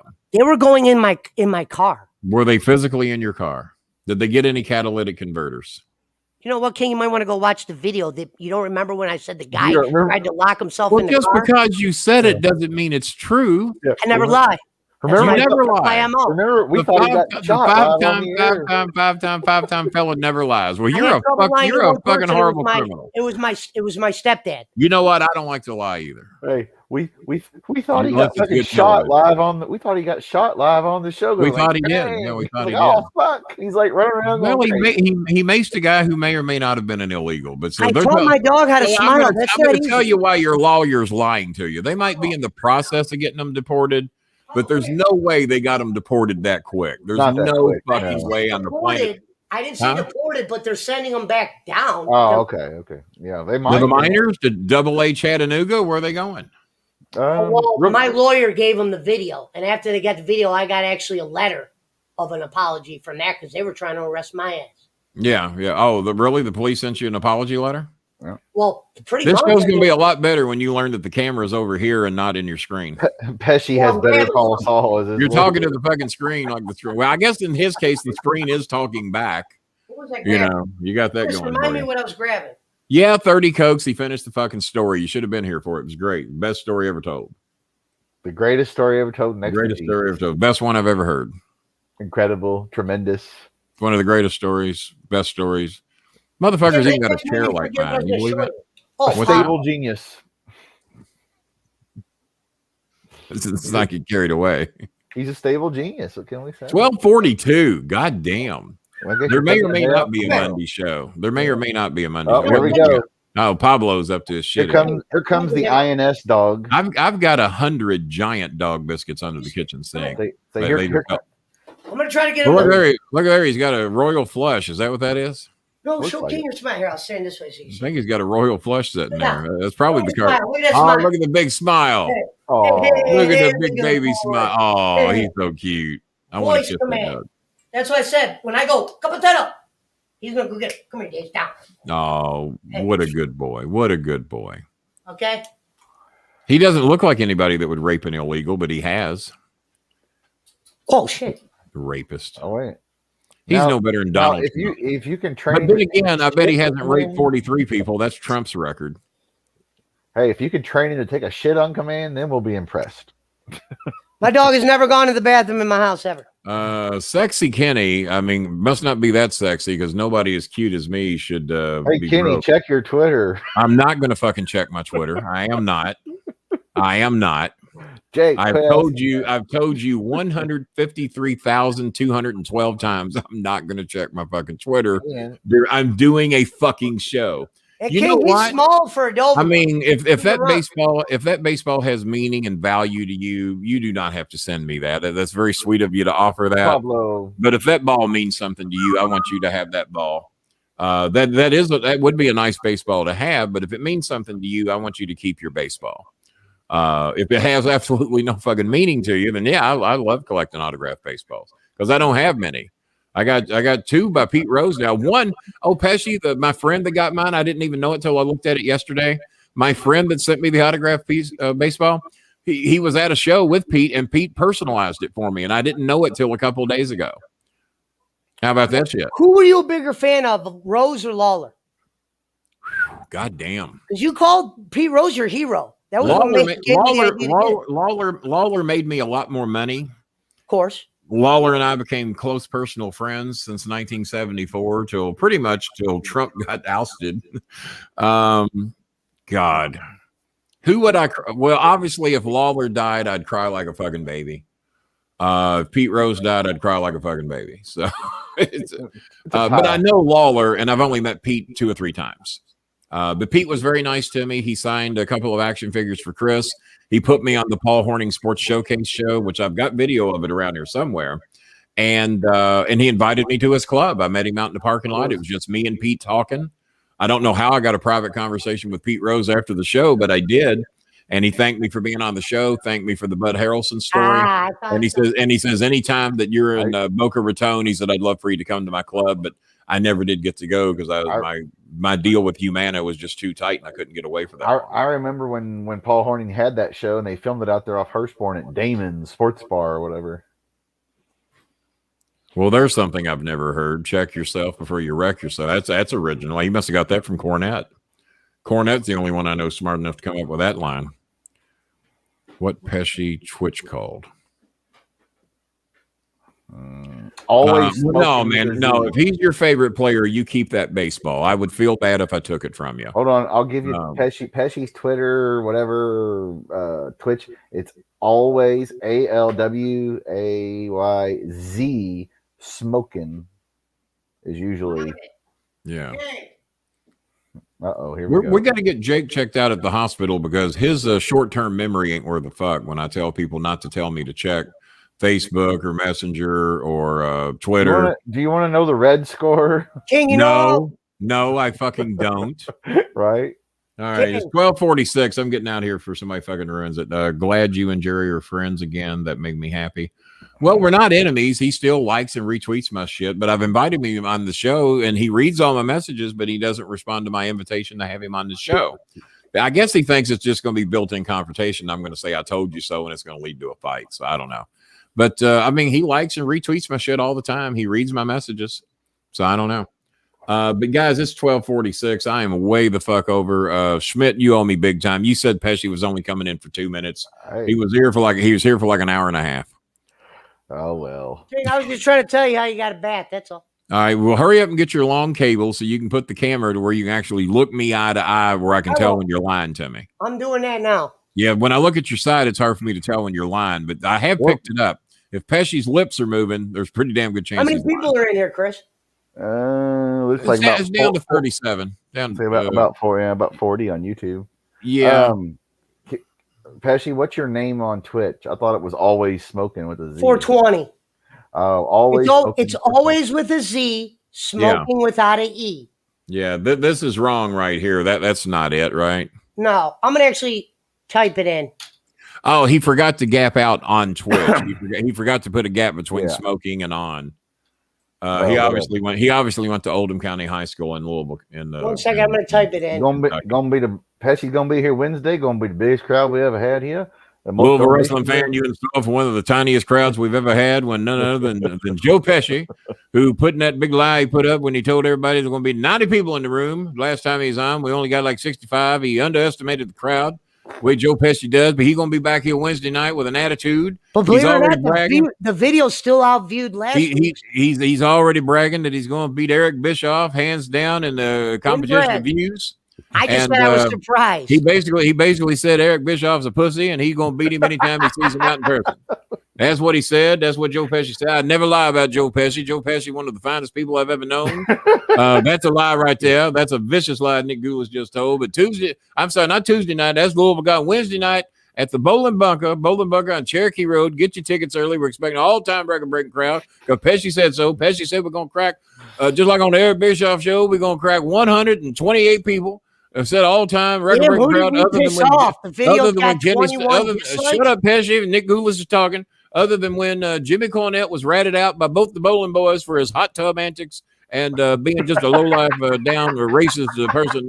That Nick Goulas normally don't mind racist people. Nick Goulas normally admires racist people because Nick Goulas is a racist himself. And I think deep down inside, Joe Pesci probably a racist because he sicks his dog on people of color, people across the border. It's just a horrible thing what Joe Pesci does. Joe Pesci not a good person, and that's why Nick Goulas like him, because Joe Pesci needs a friend. Get your tickets early. We'll see you Wednesday night, 7:05. Is 7:05 p.m. Pesci? Or are we going 8:05? What are we gonna do, Pesci? I thought you said you wanted to go later because of the summer, or no? Well, later. Yeah, 9:05. Wasn't it? Let's do 9:05. That would be nice and dark. There'll be a lot of criminals in Pesci's yard. I don't want to go against AEW for the full time. Let's go. Fuck AEW. This is Nick Goulas. I'm promoting this show. We beat AEW hands down last time. We beat them in the ratings. They didn't even crack 1 million views.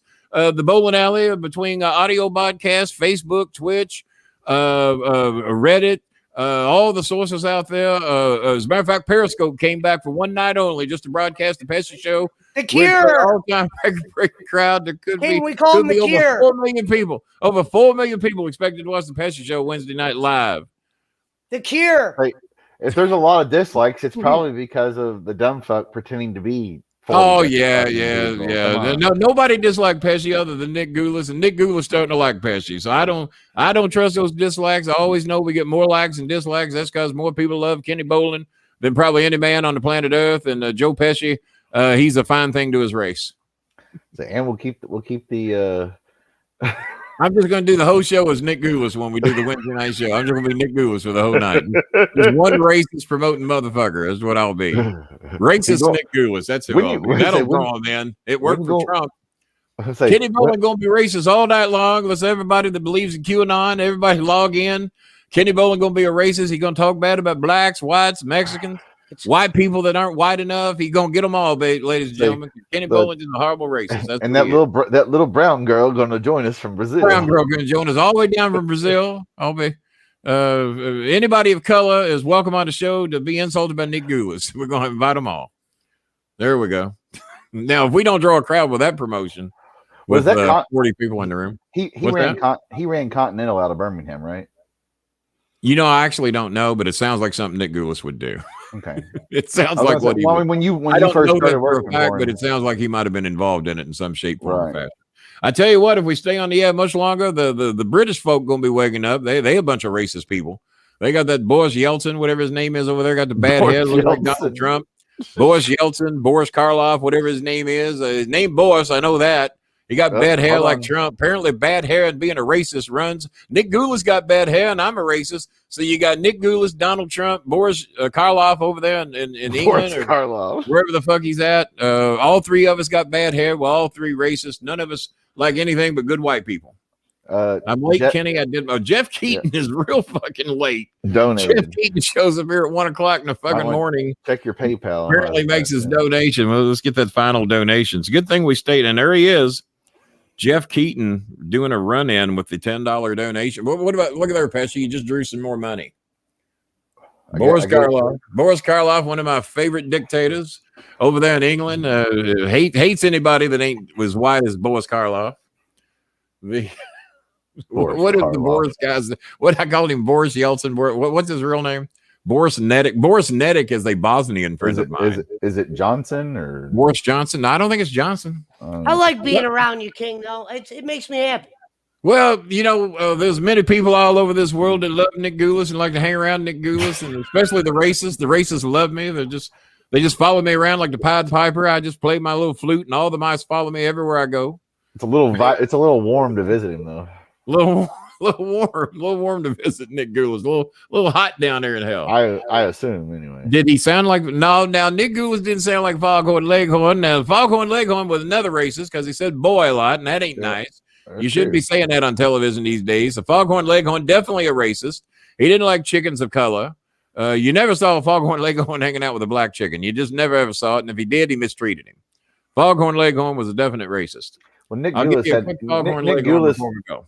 So Goulas was that old like Louisiana Cajun Southern. So Maya actually wrote me wanting great Foghorn Leghorn quotes. One of his quotes: "That boy got a head like a bowling ball." that boy's about as sharp as a bag of mice. Now, a bag of mice does not appear to be very sharp.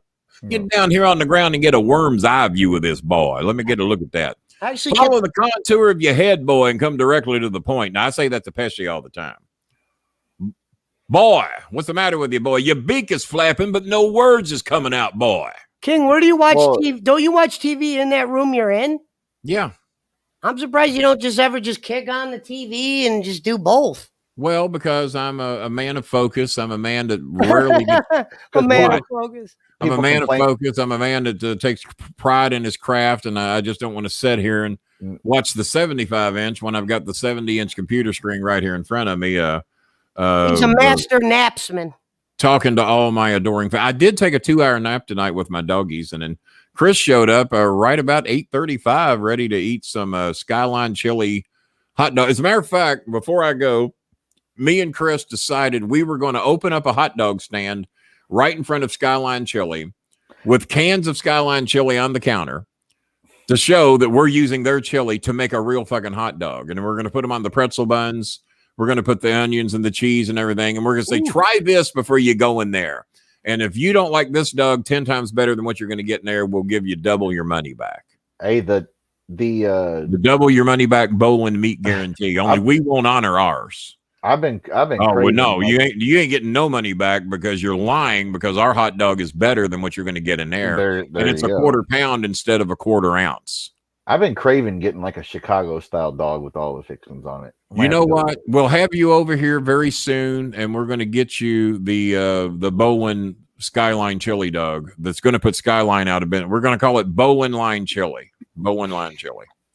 And we're going to put them out of business. We're going to open just a hot dog stand right in front of their store and put Sky Bolin. I'm going to get Sky Bolin. That might work. And we're going to use their own chili against them and show them what they could have done if they'd have done it right. Yeah, there's nothing that says you can't. I'm sure I can get a license to sell hot dogs around there somewhere in their parking lot. Have a hot Kroger parking lot's right there. Bolin Line Chili. Try our shit before you try their literal shit. King, I just thought that. I think I just got an idea. Uh-oh. Well, that's fucking scary. Go ahead. Maybe we should be sports bookies this year. Sports bookies? And I'll be the guy paying. You just. Well, I tell you what, I will go head to head with you on college football picks, and you're detailed. You track shit, and you just pick 10 games in college and 10 pro games.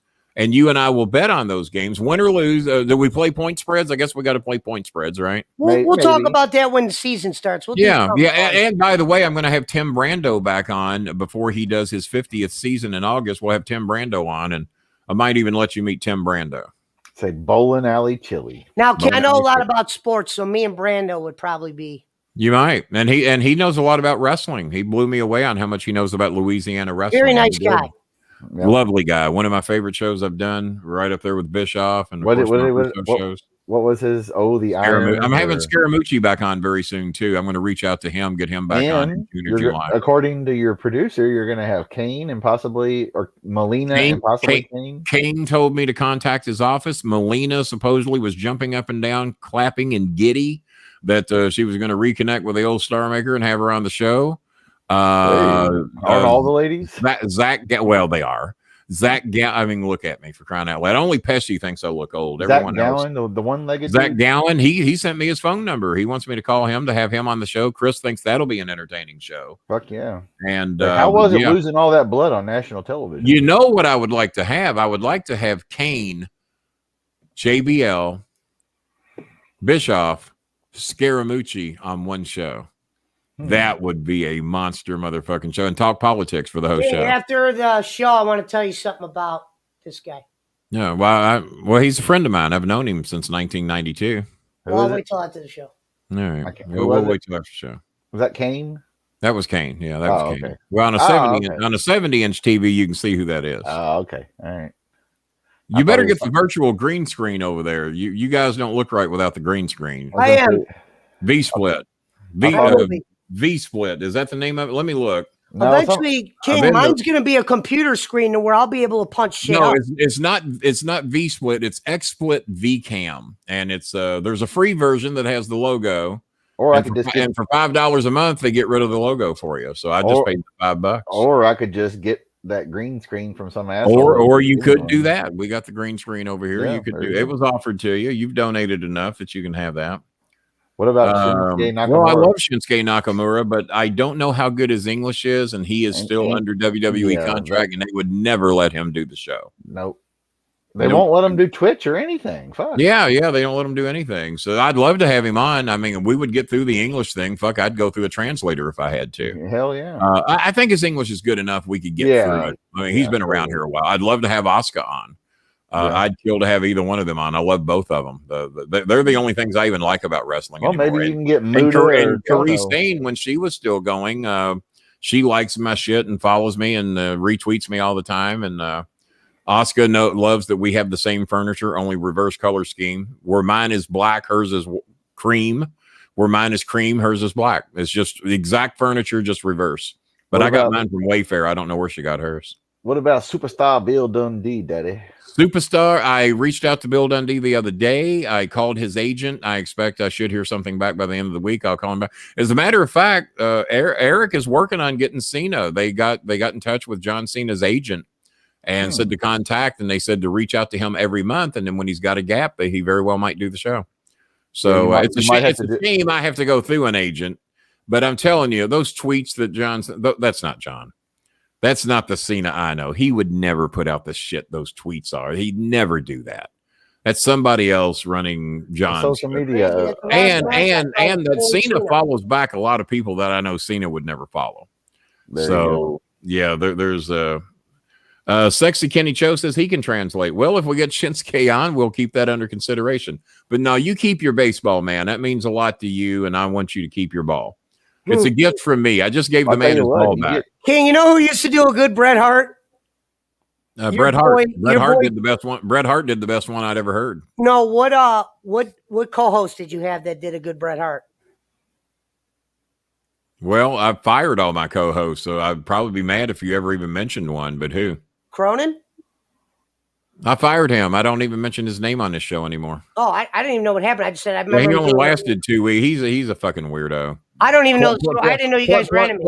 Plus, he bashes gays and transgenders, and he's not welcome on this show. The excellence of execution. I don't listen to him. I just saw you on a show once, and he was doing a Bret Hart. Well, it was 7 years ago, but okay. All right, hold that against me. I got rid of him in 2 weeks. He was a mark. You questioning my timeline? You question my timeline? I thought he doesn't do co-host. I didn't even know you were funny. Pesci, did I say something funny? Do I fucking amuse you? I didn't even know you were on the show with them. I thought you were a guest. Well, it was my show, but he was the co-host. You were right. He always was promoting his own shit. Yeah, he's always promoting his own shit and being a mark. And I just had to get rid of him. And then on Twitter, we tried to rekindle the relationship, and then he was bashing fucking gays and homosexuals on Twitter, and then calling them the F word and not fuck either. Wow. I said, well, fuck. I said, fuck this motherfucker. You know, so I blocked him. Using that word for many. So he's tried to get in on this show 100 times. He's not welcome. Say, Kenny, Sexy Joe says, okay. Problem is, Kenny, when you go to prison twice, it's hard to keep a clean mouth. Yeah, I don't know that I can get any of those people. Omega, maybe. Chris would love it. Because Chris is just the master of Japanese wrestling, and he can tell these guys shit that they don't know about themselves. So he would love that. Okada, he wrestled, I think, last week or week before for AEW. Oh, did he really? Against I mean, if we can get them, I'll be happy to have them on, but that would be a show Chris would have to do with me. 900 plus whatever we got on Facebook. What's that? Wednesday's video. Oh, YouTube is up over 900 now? Yep. Well, last I saw, Bischoff was at 1,100. So yeah, that's impressive, Pesci. It really is. Well, but then again, I was just saying, I wasn't comparing nobody. But then again, it was a 5.5 hour show that many people had an opportunity to see what the fuck we were doing, to where Bischoff was only on 2 hours. But if we were boring for 5.5, they would have turned it off, and we held this. No one's going to turn off Kenny Bolin. Nobody. It's never been done. Largest crowd the Bolin Alley done ever had. The world's biggest crowd, the largest crowd ever assembled on a podcast in front of a monitor of any size. Not since Woodstock have we seen. All right. Well, we did the 1 a.m. You know what? We're here for being as I'm the king of the 3 hour podcast. We're here for 3 more minutes. There you go. I was going to say, why not? Right? Yeah, why not? We're this close. Oh, what made me mad? Did I tell you that I did a 2 hour, 22 minute and 22 second show one day last week? And then I'll be damned, when you came on and did a show with me, we did 2 hours, 22 minutes, 16 seconds. If we'd only hung around 6 more seconds, by accident, I would have had 2 shows in a week that went 2 hours, 22 minutes, 22 seconds, totally by accident. Totally by fucking, we missed it by 6 seconds. That would have been, I was so fucking mad. Because if I'd have been watching the clock, I could have just counted it down. Go 1, 2, click. My mom watches you during the daytime because they're usually busy at night. Are they? What did you think of your appearances on the show, and does she take it seriously when I get in your shit and tell you what a little hunk of shit you are? No, I actually I went over that. The only thing she was worried about was that one day when she thought you were upset. Yeah, no. If I'm upset, if I'm literally upset, you won't. My mom called me and goes, I don't want you being a bad influence on Kenny. I'm like, hey. She was taking my side. What's that? It's all fake. No, really? Well, it's because my mom knows I I did this so many years ago. Now, I have had some serious talks with Pesci when I'm dead serious about what I'm saying. Well, that was. But if that he was ever because crosses of, the line so far, there's no coming back. He won't be on this show. Right. But we've had a couple of serious talks, and Pesci doesn't like those. But who does? No, who does? And if I was on someone else's show and they gave me a tongue lashing on their show, I'd probably be pretty pissed about it. Yeah, I that's know what you do anyway. So yeah, that's what I do anyway. So I only get upset when I tongue lash other people on their shows. I did it on when I aired Bryce out. Bryce is the co-host of the show. I'll tell you what got me upset is you used the word. Rico told me he listened to that whole show where I aired out Bryce. He said, "You got me from the beginning." He said, "I had to listen to the whole show." And he said, the audio quality was so good on that show. He says, "You and the guy interviewing you just sounded amazing." He said, "I just hooked for the whole show." I said, "I know." You ripped his ass. You ripped his ass like right away. Oh yeah, I just immediately went into what a fucking horrible like name. Bryce nobody's was. watching this stupid show. Yeah, no one's watching this fucking show. You're stupid. Yeah. What mother would name their fucking kid Bryce? Yeah. So that one's on my Facebook page. Go find it. It's on Twitter. I know Bryce. Yeah, find it. Nobody would name their kid Bryce. Not if they loved him. You wouldn't name a kid Bryce if you loved the kid. Bryce and Chris Murphy are the Murphys, I know. The Murphy, I guess. So we're here. One more minute. Yeah, we'll go slightly past the 3-hour mark. Just in case the clock fucks me, I'll go 30 seconds over. I can't believe you still got like 35 people on YouTube at like 1. Yeah, it's fucking 1 o'clock in the morning. We just can't lose. I'll tell you this, Ken. All those thumbs down, people are just doing that because they. I could give you ought to see all the thumbs down we got when I ratted out Cornette. The Cult of Cornette was in here in multiple numbers. No, I mean you're doing good if you get. I got hundreds of thumbs down when we ratted out Cornette, but fuck them. I know Jimmy. They don't. They don't know. They know.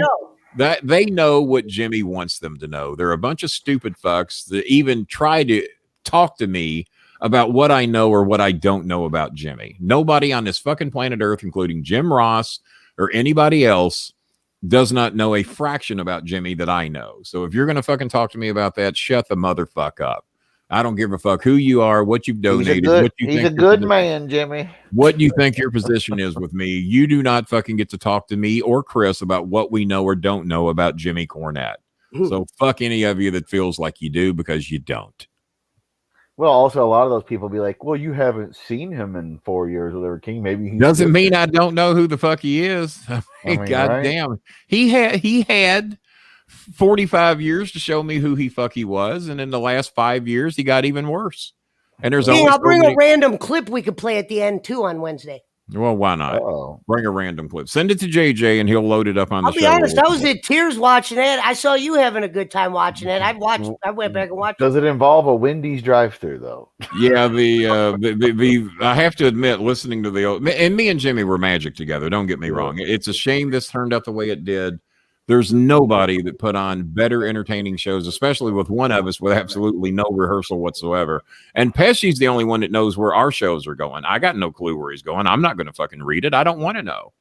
I never wanted to know what we were doing on television. Just give me the basics of what you want in the ring. And when I was announcing, I wanted nothing. Don't tell me anything except for where the commercial breaks are. That's all I need to know. Don't tell me anything. Let me react real to what I see. And that's how we did it. I said it's like a baseball player, and Ken was always the hitter.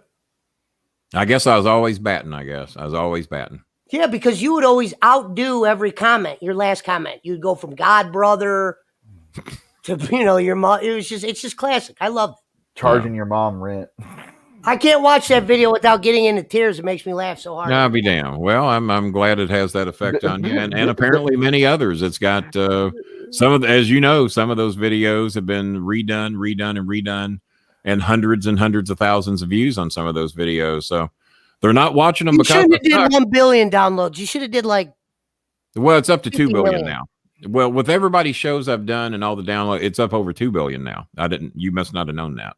Billions and billions. Yeah, I'm the only podcast that ever accumulated. Well, not the only podcast, the only podcaster, because I do so many other shows. Hell, I did 4 shows. I did 4 shows on Monday on my day off. Chris, he used to bother Russo and him so much when Kenny would say he made Cena. Yeah, and he would say He would say it with the straightest face. Fuck, who else made him? Jimmy didn't ride up and down the roads with him. Jimmy didn't work with him on promos. Jimmy didn't work with him on entrances. Jimmy didn't work with him on timing. That was all my shit. Jimmy showed up on Wednesday and whined and cried and bitched if they changed the roster any, which is what we were there for. Hey, Louisville, we need Billy Hamilton. What? Well, we need him tonight. Well, fuck you. We're the Reds. He'll be here in Great American Ballpark tonight. Right. Well, no, we're keeping Billy here. No, also, you're not, motherfuckers. You'll be shut down, and fucking Nashville will be our AAA team. Also, when Cena got called up, he wasn't what he is now. I mean, people they thought he'll have a little run. He was teamed up with Bull Buchanan doing rapper gimmicks. There you go. He'll have a little gimmick. He was hooked up with a good merch line. That merch line. Yeah, it's done him very well. Yeah. So, well, guys, we've been here 3 hours and 5 minutes. I think we're safely over the 3 hour mark, the king of the 3 hour podcast. We just keep cranking them out, and you all keep coming back for some reason. So until maybe tomorrow night, I've earned the right to take tomorrow off if I decide, being as I've already worked on Monday. So this is now 75 days in a row. We have destroyed Barry Bonds' record. I might do a show tomorrow night. I'm not sure, but I'm not obligated. I'll definitely be back Tuesday night with Jerry Jarrett. We got that. For those of you that forgot, Jerry Jarrett Tuesday night, 8:05 start, 7:05 for Jerry down in Nashville. And we're hoping to have video. I'm going to do a test with him around 2 or 3 o'clock in the afternoon to make sure we got everything working correctly. And so if I don't see you tomorrow, I will see you Tuesday night, 8:05 p.m. Jerry Jarrett, at least with great audio. It won't be the shit audio we had the last time. And if we can get his camera working, we'll be doing video for the first time ever with Jerry Jarrett, and that's going to be some fun.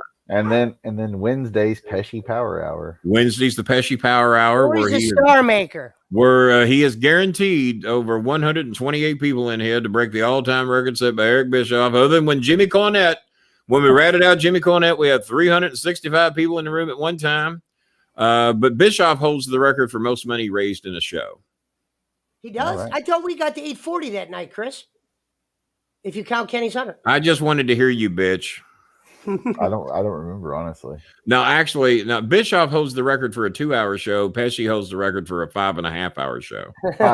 Five time, not champion. Yeah, Bischoff holds the record for a 2 hour show. Pesci's got the record for 5.5 hours. Well, not a bad record to have. Not Pesci, we do. It's just the story. No, it's all you, man. I got nothing to do with it. I just show up here and put up the graphics. We're just here to ride the coattails. We're just coattail riders. That's all we are. You got some cash over there? Is that cash? Yep. 10 grand. God damn, what's that for? Did you sell a car today? I'm actually sold out of cars right now. I only got one left. You told me you had 30 on the lot. I'm saying I have like 10, 15 cars. I only have one here at my house. Oh, where's the other ones at? They're in Mentor, Ohio. My car lot is 7285 Industrial Park, Mentor, Ohio. Oh, there you go. You just plugged your car lot. That's going to cost you big money. You just plugged your fucking car lot on my show. Usually I have 4 or 5 cars in my driveway. That's what the Mexicans were robbing. I should block Randall Harper. Now you know why he has the attack dog and the cameras and whatnot. Yeah. Randall Harper going 1 more hour. Fuck you. I've been here 3 hours and 6 minutes, and I got to come back here either tomorrow or the next day. I might be back tomorrow. I don't know. We'll see how I feel. We'll see how we feel. We'll see how it's going. We raised enough money to help 3 more families tonight. So that's great news. We're going to get the medication for the 2 kids, food for the other family that had asked for it that has no idea they're going to get it. And the lady has no idea she's getting her medicine. So that's great.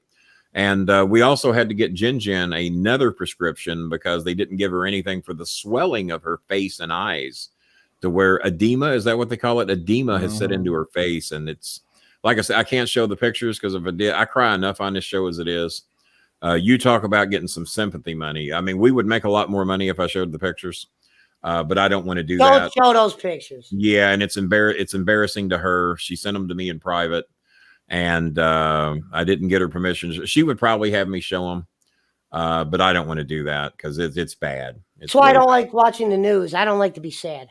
Yeah, well, most of the time I cry in here, it's kind of happy tears. The animal thing, just that gets to me, man. When Choco was crying, getting her nails cut, me and Maya were just destroyed. we did not want to hear Choco cry like that because you guys can't cut your dog's own nails. We have a Drummel that does it, but we don't trust ourselves because if All you right. cut them too close, they bleed. And I just trust the professionals with it. I'll pay the fucking $20 to get their nails done by a professional and happy to do it. Put a drop of cough syrup on their tongue. Pesci, do you have a safe? Do I have a safe? Yeah. Kenny Cho wants to know. I'm gonna say, Ken, you know what this is? I don't have one. I don't have one. It looks like a little miniature lockbox. This is a lockbox that goes underneath your car. Oh, underneath the car. Well, you just told everybody where your fucking money is, you dumbass. My money doesn't go in there. This is where the weed goes. Oh, okay. Well, now you just lost all your weed. People have been trying to rob me for years, Kenneth. Well, apparently about every show. That's why Pablo reevaluate your situation. When you told me what the difference between a goon and a stooge is, I got goon and a stooge. I think you need another Pablo. I think Pablo needs a matching brother. Well, he has Daisy, and I had Ringo, was my other Doberman, and my ex took him, even though I raised him. And this other Doberman was a much nicer Doberman with people. Pablo was a runt, meaning I saved him from a farm. They were on a farm. You would think these dogs could run around. I saved Two Cow. Two Cow was going to get the pink juice, and I was going to let him go. And the only day that dog ever showed me any affection is that the day he was going. He was the worst dog for 6 weeks. I couldn't get anybody to take him. People that said they were taking him never showed up. Chris and Maya have him in their arms. They're getting ready to take Two Cow. They said I just lost Cheech. Cheech was my Chihuahua. I just lost Cheech. Yeah, they said that they were taking Two Cow to a no cure shelter, but I didn't trust it. And the minute they were getting ready to take him, he jumped out of Maya's arms, jumped up on the couch, wrapped his paws around me, and starts kissing me. He knew he was not going to a good place. I'll be good, Daddy. And he was the best dog ever from that day on. And I started crying like a baby. I said, he's not going anywhere. He's my dog. He's my dog. He's the best. He is. And Cal has become just the best fucking dog ever. He's just so good. The guy who said you need a safe, Pesci, this money's about to be spent on something. What are you going to buy? Probably pot. Got to make money again, King. I'm almost out of cars. Well, if you're out of cars, I'm saying COVID raised the price to where other dealers are paying. If I was going to come up here, what car would you want to put the Star Maker in? Let's say I hit the AMC money and I don't want to blow it all, but I'm going to come Penny, to be honest, I don't. If you hit your AMC money, I don't possess a car that night. You don't possess a car like that, okay? But I could. You could send me somewhere. You could send me somewhere that does. Yeah. How far is OVW from Cleveland? I'm just glad you didn't say OVI. 6 hours. I'm thinking you could easily get here in 6 hours. Yeah. See, we used to go to Louisville and it'd be an 8 hour. Now Chris Schmidt and probably Eric Montgomery would go to OVW with you. Well, I just said maybe I didn't know how far it was from your house. I was going to say maybe I. From my house, it's about 15 minutes. Yeah, 20 at best, 15, 20 minutes. And I'm at one end on the luxurious part of Louisville on Cherokee Road, and OVW is located in a place that's not the best, but not the worst. All right, Cleveland, Ohio from Louisville is 5 hours and 18 minutes. 300. I told everybody 5 hours because if I'm taking a long trip, I'm going to average over the minimal speed limit. Some of us take breaks, and I don't take breaks. If I leave Louisville, I ain't pissing until I get to fucking Cleveland, and I might not even piss then. I might stay in Cleveland all day, come back, and then piss, and I'm capable of doing it. I've gone 19 hours. Okay. I told everybody it was a 5 hour trip from Cleveland to Louisville. Oh, no, King, it's 6-7 hours. I said, I've driven the fucking thing a few times. I know where the fuck Cleveland is, and I know how long it takes. Now, if there's road construction or something, it might take that long. Now, King, I live 10 minutes from where the Indians play. So are you north of Cleveland or south of Cleveland? I'm in Cleveland. I'm in the heart. You're in the heart. Well, if you're in the heart, it would be every bit of the 5.5 hours then. If you're I walked to the Cavs parade when they won the championship. Well, I was in Jacobs Field the day Lawler threw out the first pitch, and I didn't know Lawler was throwing out the first pitch. That's the only Indians game I've ever been to. I wish it was still called the Jake. It was sold out. I had to talk my way in. Me and Chris, another Chris, me, Chris, another guy named Chris. God, what's his last name? I can't think of it. Chris Turner, me, Chris Turner, Chris Bolin, and Jared, his brother, We're outside the gates. It's fucking sold out. Indians are playing the Rangers. That's when they were in a hell of a fucking streak. SummerSlam. I'm there for SummerSlam the next day, but we're there a few days early. So it's a Saturday afternoon. Cleveland playing Texas Rangers. I see 4 seats open behind home plate. They're in the first inning. Not in the first inning. They're about to start the first inning. And because the players are doing the warm-ups, finishing up batting practice, getting all the shit off the field. I said, there's 4 seats open over there, guy. I said, I'm up here from Louisville, Kentucky. I've never been to an Indians game. I said, me and my friend Jerry Lawler are here to do SummerSlam. Sir, would you let us come in and let us? I said, if the people that own no seats come, we'll gladly get up and leave. I just want my son to experience being at Jacobs Field. He says, you know what? Those seats are open. You drove a long way. God damn. What the hell? Go ahead. But if the owner of those seats come, you got to go. I said, no, we'll gladly go. I just want him to see an inning or 2 of this ball game. So we go in, we're sitting down. They've wrapped everything up. Today, throwing out the first pitch of the game from WWE, Jerry the King Lawler. I go, what the? Because I'm sitting in my seat going, Lawler's going to shit when he finds out I got 8th row seats behind home plate. Lawler's going to fucking shit. Lawler didn't shit. Lawler was throwing out the first pitch. So he actually fucking scooped me on the fucking Cleveland game. And we were both at the same fucking game the day before SummerSlam. That's my Jerry Lawler story. I do have the bladder of a camel. As you all noticed, I never get up to take a piss during these shows, even the 5.5 hour shows. I never do. I might get something to drink. I remember. You don't even got an emergency bottle underneath that desk? I do not, but that's a good idea. I need to put a cooler under the desk. Get you a bucket. The refrigerator's right to the right. I mean, I can kick out of here, go get a fucking drink, and come back. It ain't that big a deal. A limousine fit for a king. You know what? The king, if I get AMC money, what in the fuck am I going to buy a car for? I'm just going to fucking lease me a limo driver is what I'm going to do. Hey, the guy who owns my restaurant, he don't drive. He has a fucking a Mercedes C5000, whatever, the big fucking Mercedes. That motherfucker, he has 2 drivers. One for the weekends, one for the week, and they get health insurance, and they get health insurance and every fucking thing. Jesus Christ, goddamn! I'd like for my money to last a little while, so I may not have anything quite. Well, like when you're the guy who started Chi-Chi's, Checkers, Rallies, Long John Silver's. Oh, he's that guy. Tell sexy Kenny Chow. He said, "Patch, you need to get a gun and a safe." I live in a dangerous neighborhood. I've never owned a gun.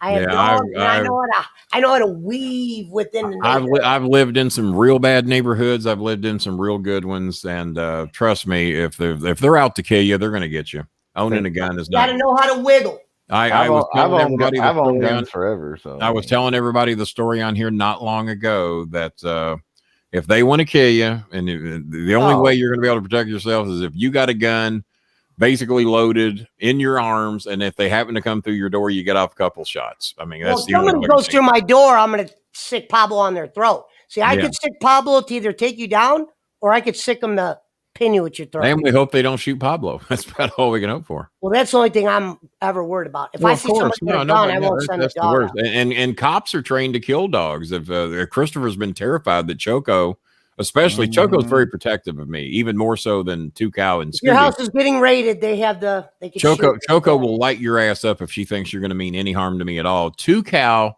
gives off more of a defensive signal, and Scooby pretty much wants to play with everybody because he's a puppy. He don't know.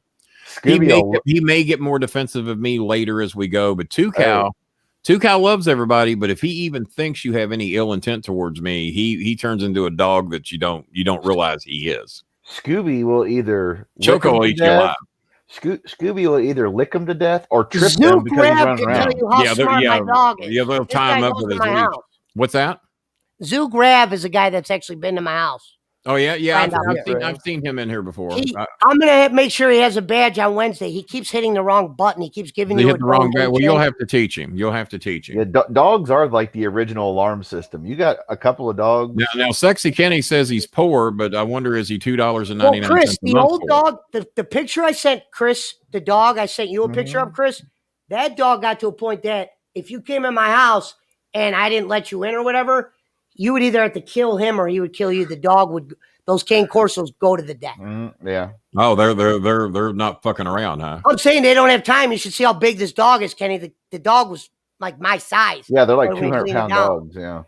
I'll show you some pictures. Taz was that was hard when I lost. All right. Well, I got to give Pesci just a fraction of a couple of minutes here as we wrap the show up. I got to see what Pesci wants to tell me. So more. I don't know if I'll be here Monday night, but I will definitely be back Tuesday night. 8:05 Pesci, 9:05. Oh, let's go. You want to go 9? I'm cool with 9. Let's do 9:05. Because then we only have to go 1 hour A-dub. Yeah, that's not the end of the world. That's the not Pesci Power Hour. The story. And we'll see how many we'll see how many we steal away from AEW. Power Hours. The Pesci Power Hours with the stories of Power Star Hour, Maker about the I bald think Eve fuck. said she's going to come and we could send her an audio link. Eve said she would like to do audio with us that night. She did say that. She did say that. Yeah, the Pesci Power Hours. Well, what's with the Bolin Club frown? What was that about? It's your little emojis that have Scooby and pictures of you that they don't show up for some reason on here. Oh no, I do not see them on StreamYard. I don't see them. on YouTube. It's like they come up some other way. Yeah, okay. yeah, you'll see like a camel or a picture of you going, like you're. Yeah. Okay. I don't see any of those, so I had no clue. It's on YouTube only. Yeah. All right, a YouTube only feature. All right. Well, guys, we were here a long fucking time. 1:30 in the morning. Still got damn near 30 of you in here, so that's Saturday pretty cool. night. And so we'll be back. Pesci, that money was from a car transaction or a marijuana transaction? Both. Or a car. I haven't sold a car this week. Or well, that answers that fucking question. Or was it a car full of marijuana? Could be. I also sold some of that merch. You're the only one. There you go. There you go. Hitting the other shit I off. Nothing wrong with that. Well, I'm looking forward to getting it because this bat's a different color than the one I have now. Racial diversity, we promote that here in the Bolin household. Kill the white man. I'm going to have my other hot dog, I guess, tomorrow. I don't think I'm I can do it. working on this one guy that's got a jersey. I'm trying to talk him down. Well, I obviously wouldn't wear it. But, no, it'd be signed.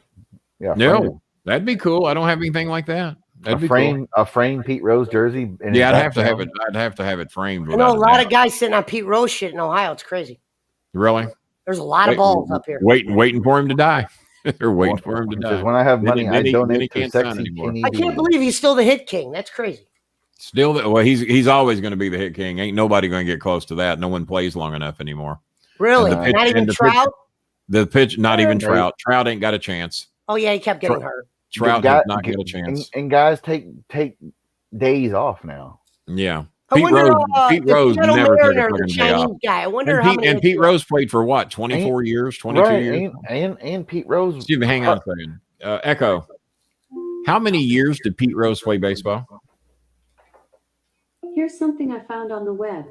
According to CNN.com, Pete Rose played Major League Baseball for 24 seasons. 24 years, that's what I thought. 1963 to 1986. I know my shit. And had more hits. 4,256. 4,256. By a wide margin. You know what? Everybody remembers 4192, but nobody knows 4256, but seemingly me. Kenny, why do you quote 4256? I said, that's the all-time hit record. No, the hit record's 4192. I said, no, that broke the hit record. Right. 41, whatever he 4191 was Ty Cobb's record. 4192 became Pete. Everybody remembers that. No one knows what the real hit record is, which is 4256. No one fucking ever seems to know that. Well, also remember, Pete Rose ran over a catcher in an all-star game. King, that's what the number is. I didn't know that. I didn't broke even know his shoulder. Right. Ray Fosse broke his shoulder. He was never the same pro. Right. 1970 All-Star ruined game. a guy's career by being competitive in a fucking All-Star game. Took him out. Bill Belichick said, but you know what? That's how I played baseball. I'd have done the same thing. I'd have blew his fucking ass up, especially in the All-Star game, because it's the fucking All-Star game. It's my time to shine. I'd have blew him up, and I'm a lot bigger than Pete Rose and a lot faster. Well, you got I'd have blew Ray Fosse up. He'd have never played another game. Stand in front of that plate and try to keep me from scoring? Fuck you. Shit, if I was coming in there at 275 as fast as I could run, Pete Rose was not fast. He was a hustler, but he was not fast. And Pete Rose was 6'205" at his best. Pete Rose looked like my uncle at times when he was playing. Yeah. He claimed he's 6'5". I think I'm taller than Pete. I think Pete's actually probably 5'10" or 5'11". I think 6 foot looked good on the baseball card. But if you remember, Pete Rose was basically from the Dixie Highway of Cincinnati. He was Yes, he was. He was basically a blue collar, Charlie Hustle, absolutely, and those are the people that loved him the most, right? That wasn't scared of shit. As a matter of fact, Bench and Rose were jealous of each other for quite some time. Johnny Bench was more nationally. Johnny Bench was a bigger deal in the United States. Pete Rose was a bigger deal in Cincinnati. Both wanted both. Bench wanted to be as loved in Cincinnati as Rose because Bench never left Cincinnati. Pete did. But yeah, they were very jealous of each other for quite some time. Yeah, but Pete grew up there too. Pete was a bigger deal in Cincinnati. Johnny was a bigger deal across the nation. Pete was a homegrown talent. It was like, Muhammad Ali to here. You know what I mean? Pesci's doing a deal. He's about to make another 10 grand. Pablo's getting ready. Pablo's getting ready. It was about another 10 grand. No, that was actually my neighbor. He said he noticed people not in my yard. I have a fence, but he said he noticed people in the yard behind it. I was like, hey, that's kind of neighborhood. A 1:30 a.m. call to Pesci and say, hey, there might be an illegal in your I was going to say 1:30 in the morning. Might want to get that cash off the table sitting in front of an open. The problem is the house behind me is empty. That's why they cut through. Well, they're not going to get that cash. I have a hiding spot for that. Well, also, when show us where you're going to hide it, Pesci. He said, well, no, right here. It's not exactly easy to look with it. You would have to kill the Doberman. People aren't going to randomly kill the Doberman. They don't know I have this money. You guys are the only people. Well, they do. They do now. I forgot it was worldwide. People all over the world now know you have that money. That's not even that much for me. People could tell you. But then again, what you've got, Pesci, in the Philippines and what I got, you won't even get a woman to look at you. King, I'll tell you this. I'm 38 years old. Since I was 16 years old, when I had that Cadillac that Jay used as the thing, I never had less than $1,000 in my pocket. Yeah. I was like that. I used to carry a lot of cash. There were many times you would see me. I don't have a bank account. Well, I do. Allegedly. And I'll tell you why I got one, and I never did not have one again. When I was young, in my late 20s, early 30s, I used to pack a lot of cash, and this is the last story, and I got to go. I was living at LaFontaine Apartments, and my wallet had exactly $7,780 in it because I just counted my fucking money. Just got my bonus check from Humana, cashed my check along with the other cash I had. I didn't have a bank account either. Everybody show up on Wednesday. I didn't trust bank accounts because in my early 20s, the IRS got me and withdrew over $7 grand out of my bank account with no notification, no notice. I went down thinking I had $9 grand in my bank account when I was about 24. This is about 1984. Went down, checked my balance at God, I can't think of the name of the bank now. I don't even know if they're still around anymore. I think Fifth Third bottom out. But I go down, check my bank account. I had a little over $2,000. The IRS had took over $7 grand out of my bank account. I closed my bank account. I said, never fucking again is anybody going to get shit out of me unless I go along with it. So from 1984 through 1995, I never had a bank account.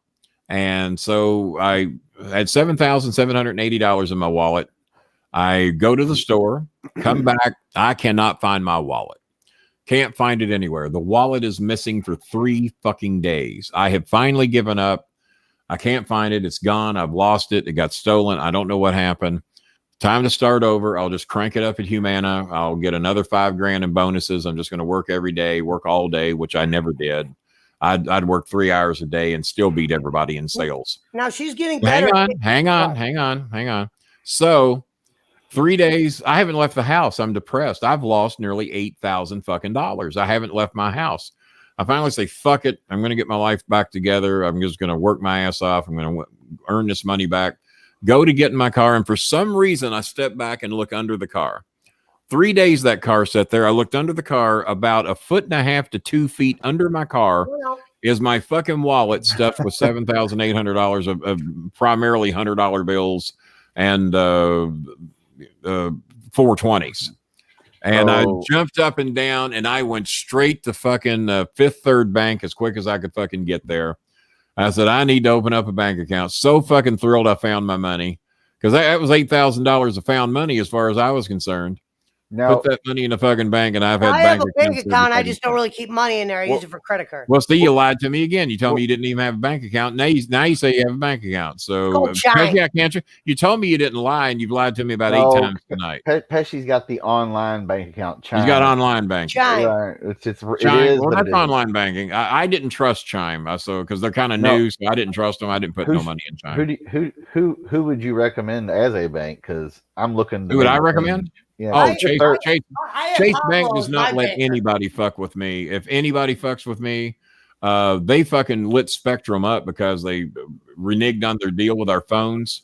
We got 3 fucking free iPhones out of fucking Spectrum, and never had to pay the $800 bill they tried to jack us up for because they did not agree to the terms. Oh, look at that little baby, I was going to say because little baby dog.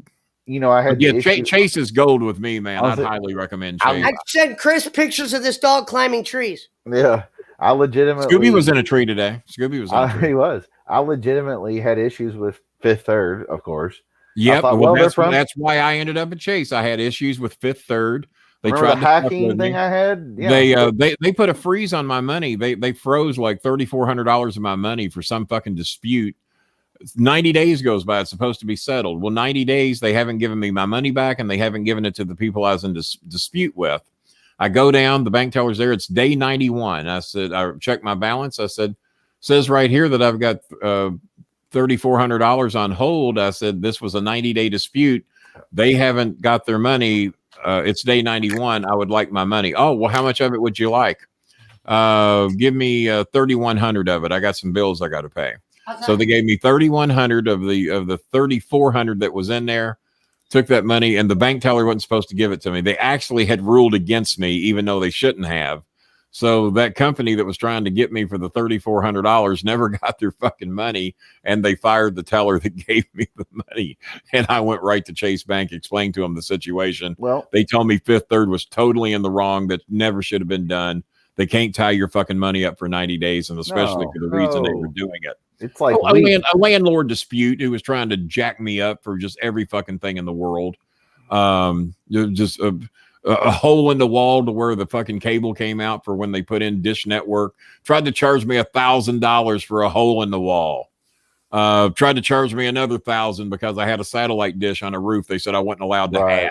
Right. Yeah. So they were just jacking me up for all this ridiculous shit, and then they claimed I got ruled against by Fifth Third, but the people in dispute never claimed their money within the 90 days. So day 91, I got my money. I said, well, fuck that shit. I'll never bank with you motherfuckers again. Well, and with me, it was hackers, they said, from Eastern Europe, which that's who hacked the Colonial Pipeline recently. So yeah. it's Russian mafia is basically. Yeah. what they- Jerry, that my old dog. This is on my mother's life, and she's better now. She's getting better now. She's in remission. So, my old dog, I used to be able. I keep a sign in the front yard and say, "Door open, come take my stuff." You would either have to kill the dog, or the dog would take you out. Yeah. God That's how damn. dangerous the dog was. Because if he bites Pretty your good. arm, they just don't stop. They're gonna make Well- sure you're not moving. Well, I'm now the king of the 3.5 hour podcast. We just went another fucking 31 minutes because I can't shut up. So, and we got more people in here now than when I tried But yeah, to sign off before. We're getting the British crowd in here now. So, Me and Chris so will have to figure out something to where we could just keep stuff going for you sometimes. now Yeah. there's a with Fifth Third also. Well, there hadn't been a penny donated in forever, so unless Like they're you- donating, I don't particularly care. But we got the number though. Fifth Third fucking they lost a fucking. I deposited cash. I kept the receipt, luckily, to deposit. Yeah. Like it was lost in transit to Cincinnati, wherever. That doesn't exist. I said, well, then why the fuck do I have this deposit slip you gave me? They tried to dispute their own deposit slip. That sounds like them. No, I'd never do With- business with with- Fifth Third with- again. with I me- can't believe they're still in business. I know tons of people that With have me tried on to get camera. fucked by Fifth Third, but no, I With- highly recommend Chase. Yeah, with me on camera, with making said deposit, and they finally said, Chris has banked with Chase for about 6-7 years himself. My mother got me into Chase. She banked with him. Chase told me I've been with them for 22 years now. I did not realize Really?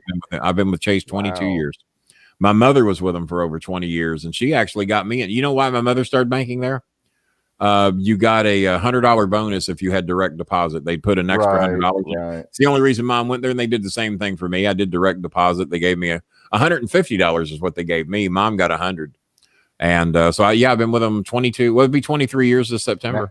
Now most of them they're all competing. And pray for Pesci's mother. I'm not a God guy, but for those of you that pray, definitely pray for Pesci's mother. Without a doubt. Your mom had cancer, Pesci?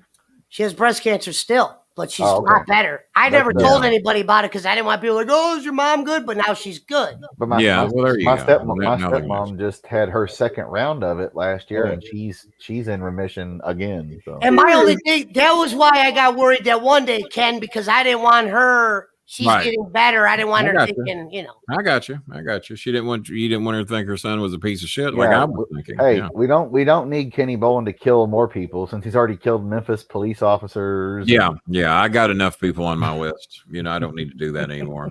I finally got that tear removed from my eye. I was getting a lot of talk about that.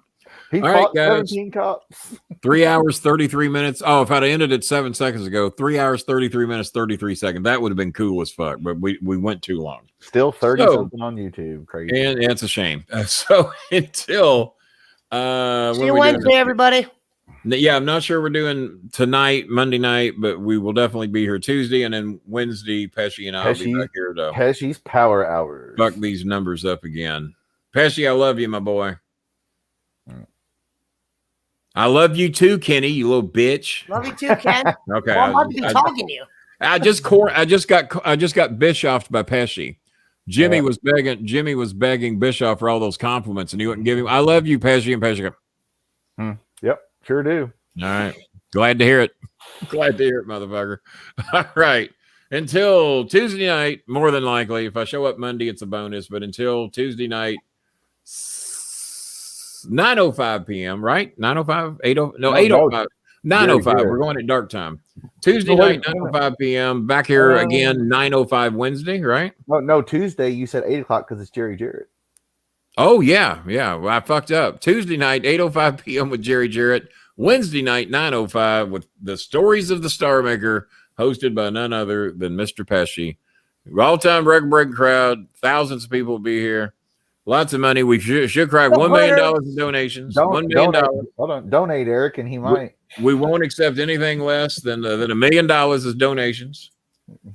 What? Fuck you. I ain't going 20 more. Well, he wants me to do another 4-hour show. Sorry, Eric. Not tonight. I'm tired. I got shit to do. So I got to hit the end button again. So until Tuesday night, at least, 8:05 p.m. with none other than legendary sports wrestling promoter there. And there's Pablo. He's got to go. My open right now. I did say good night.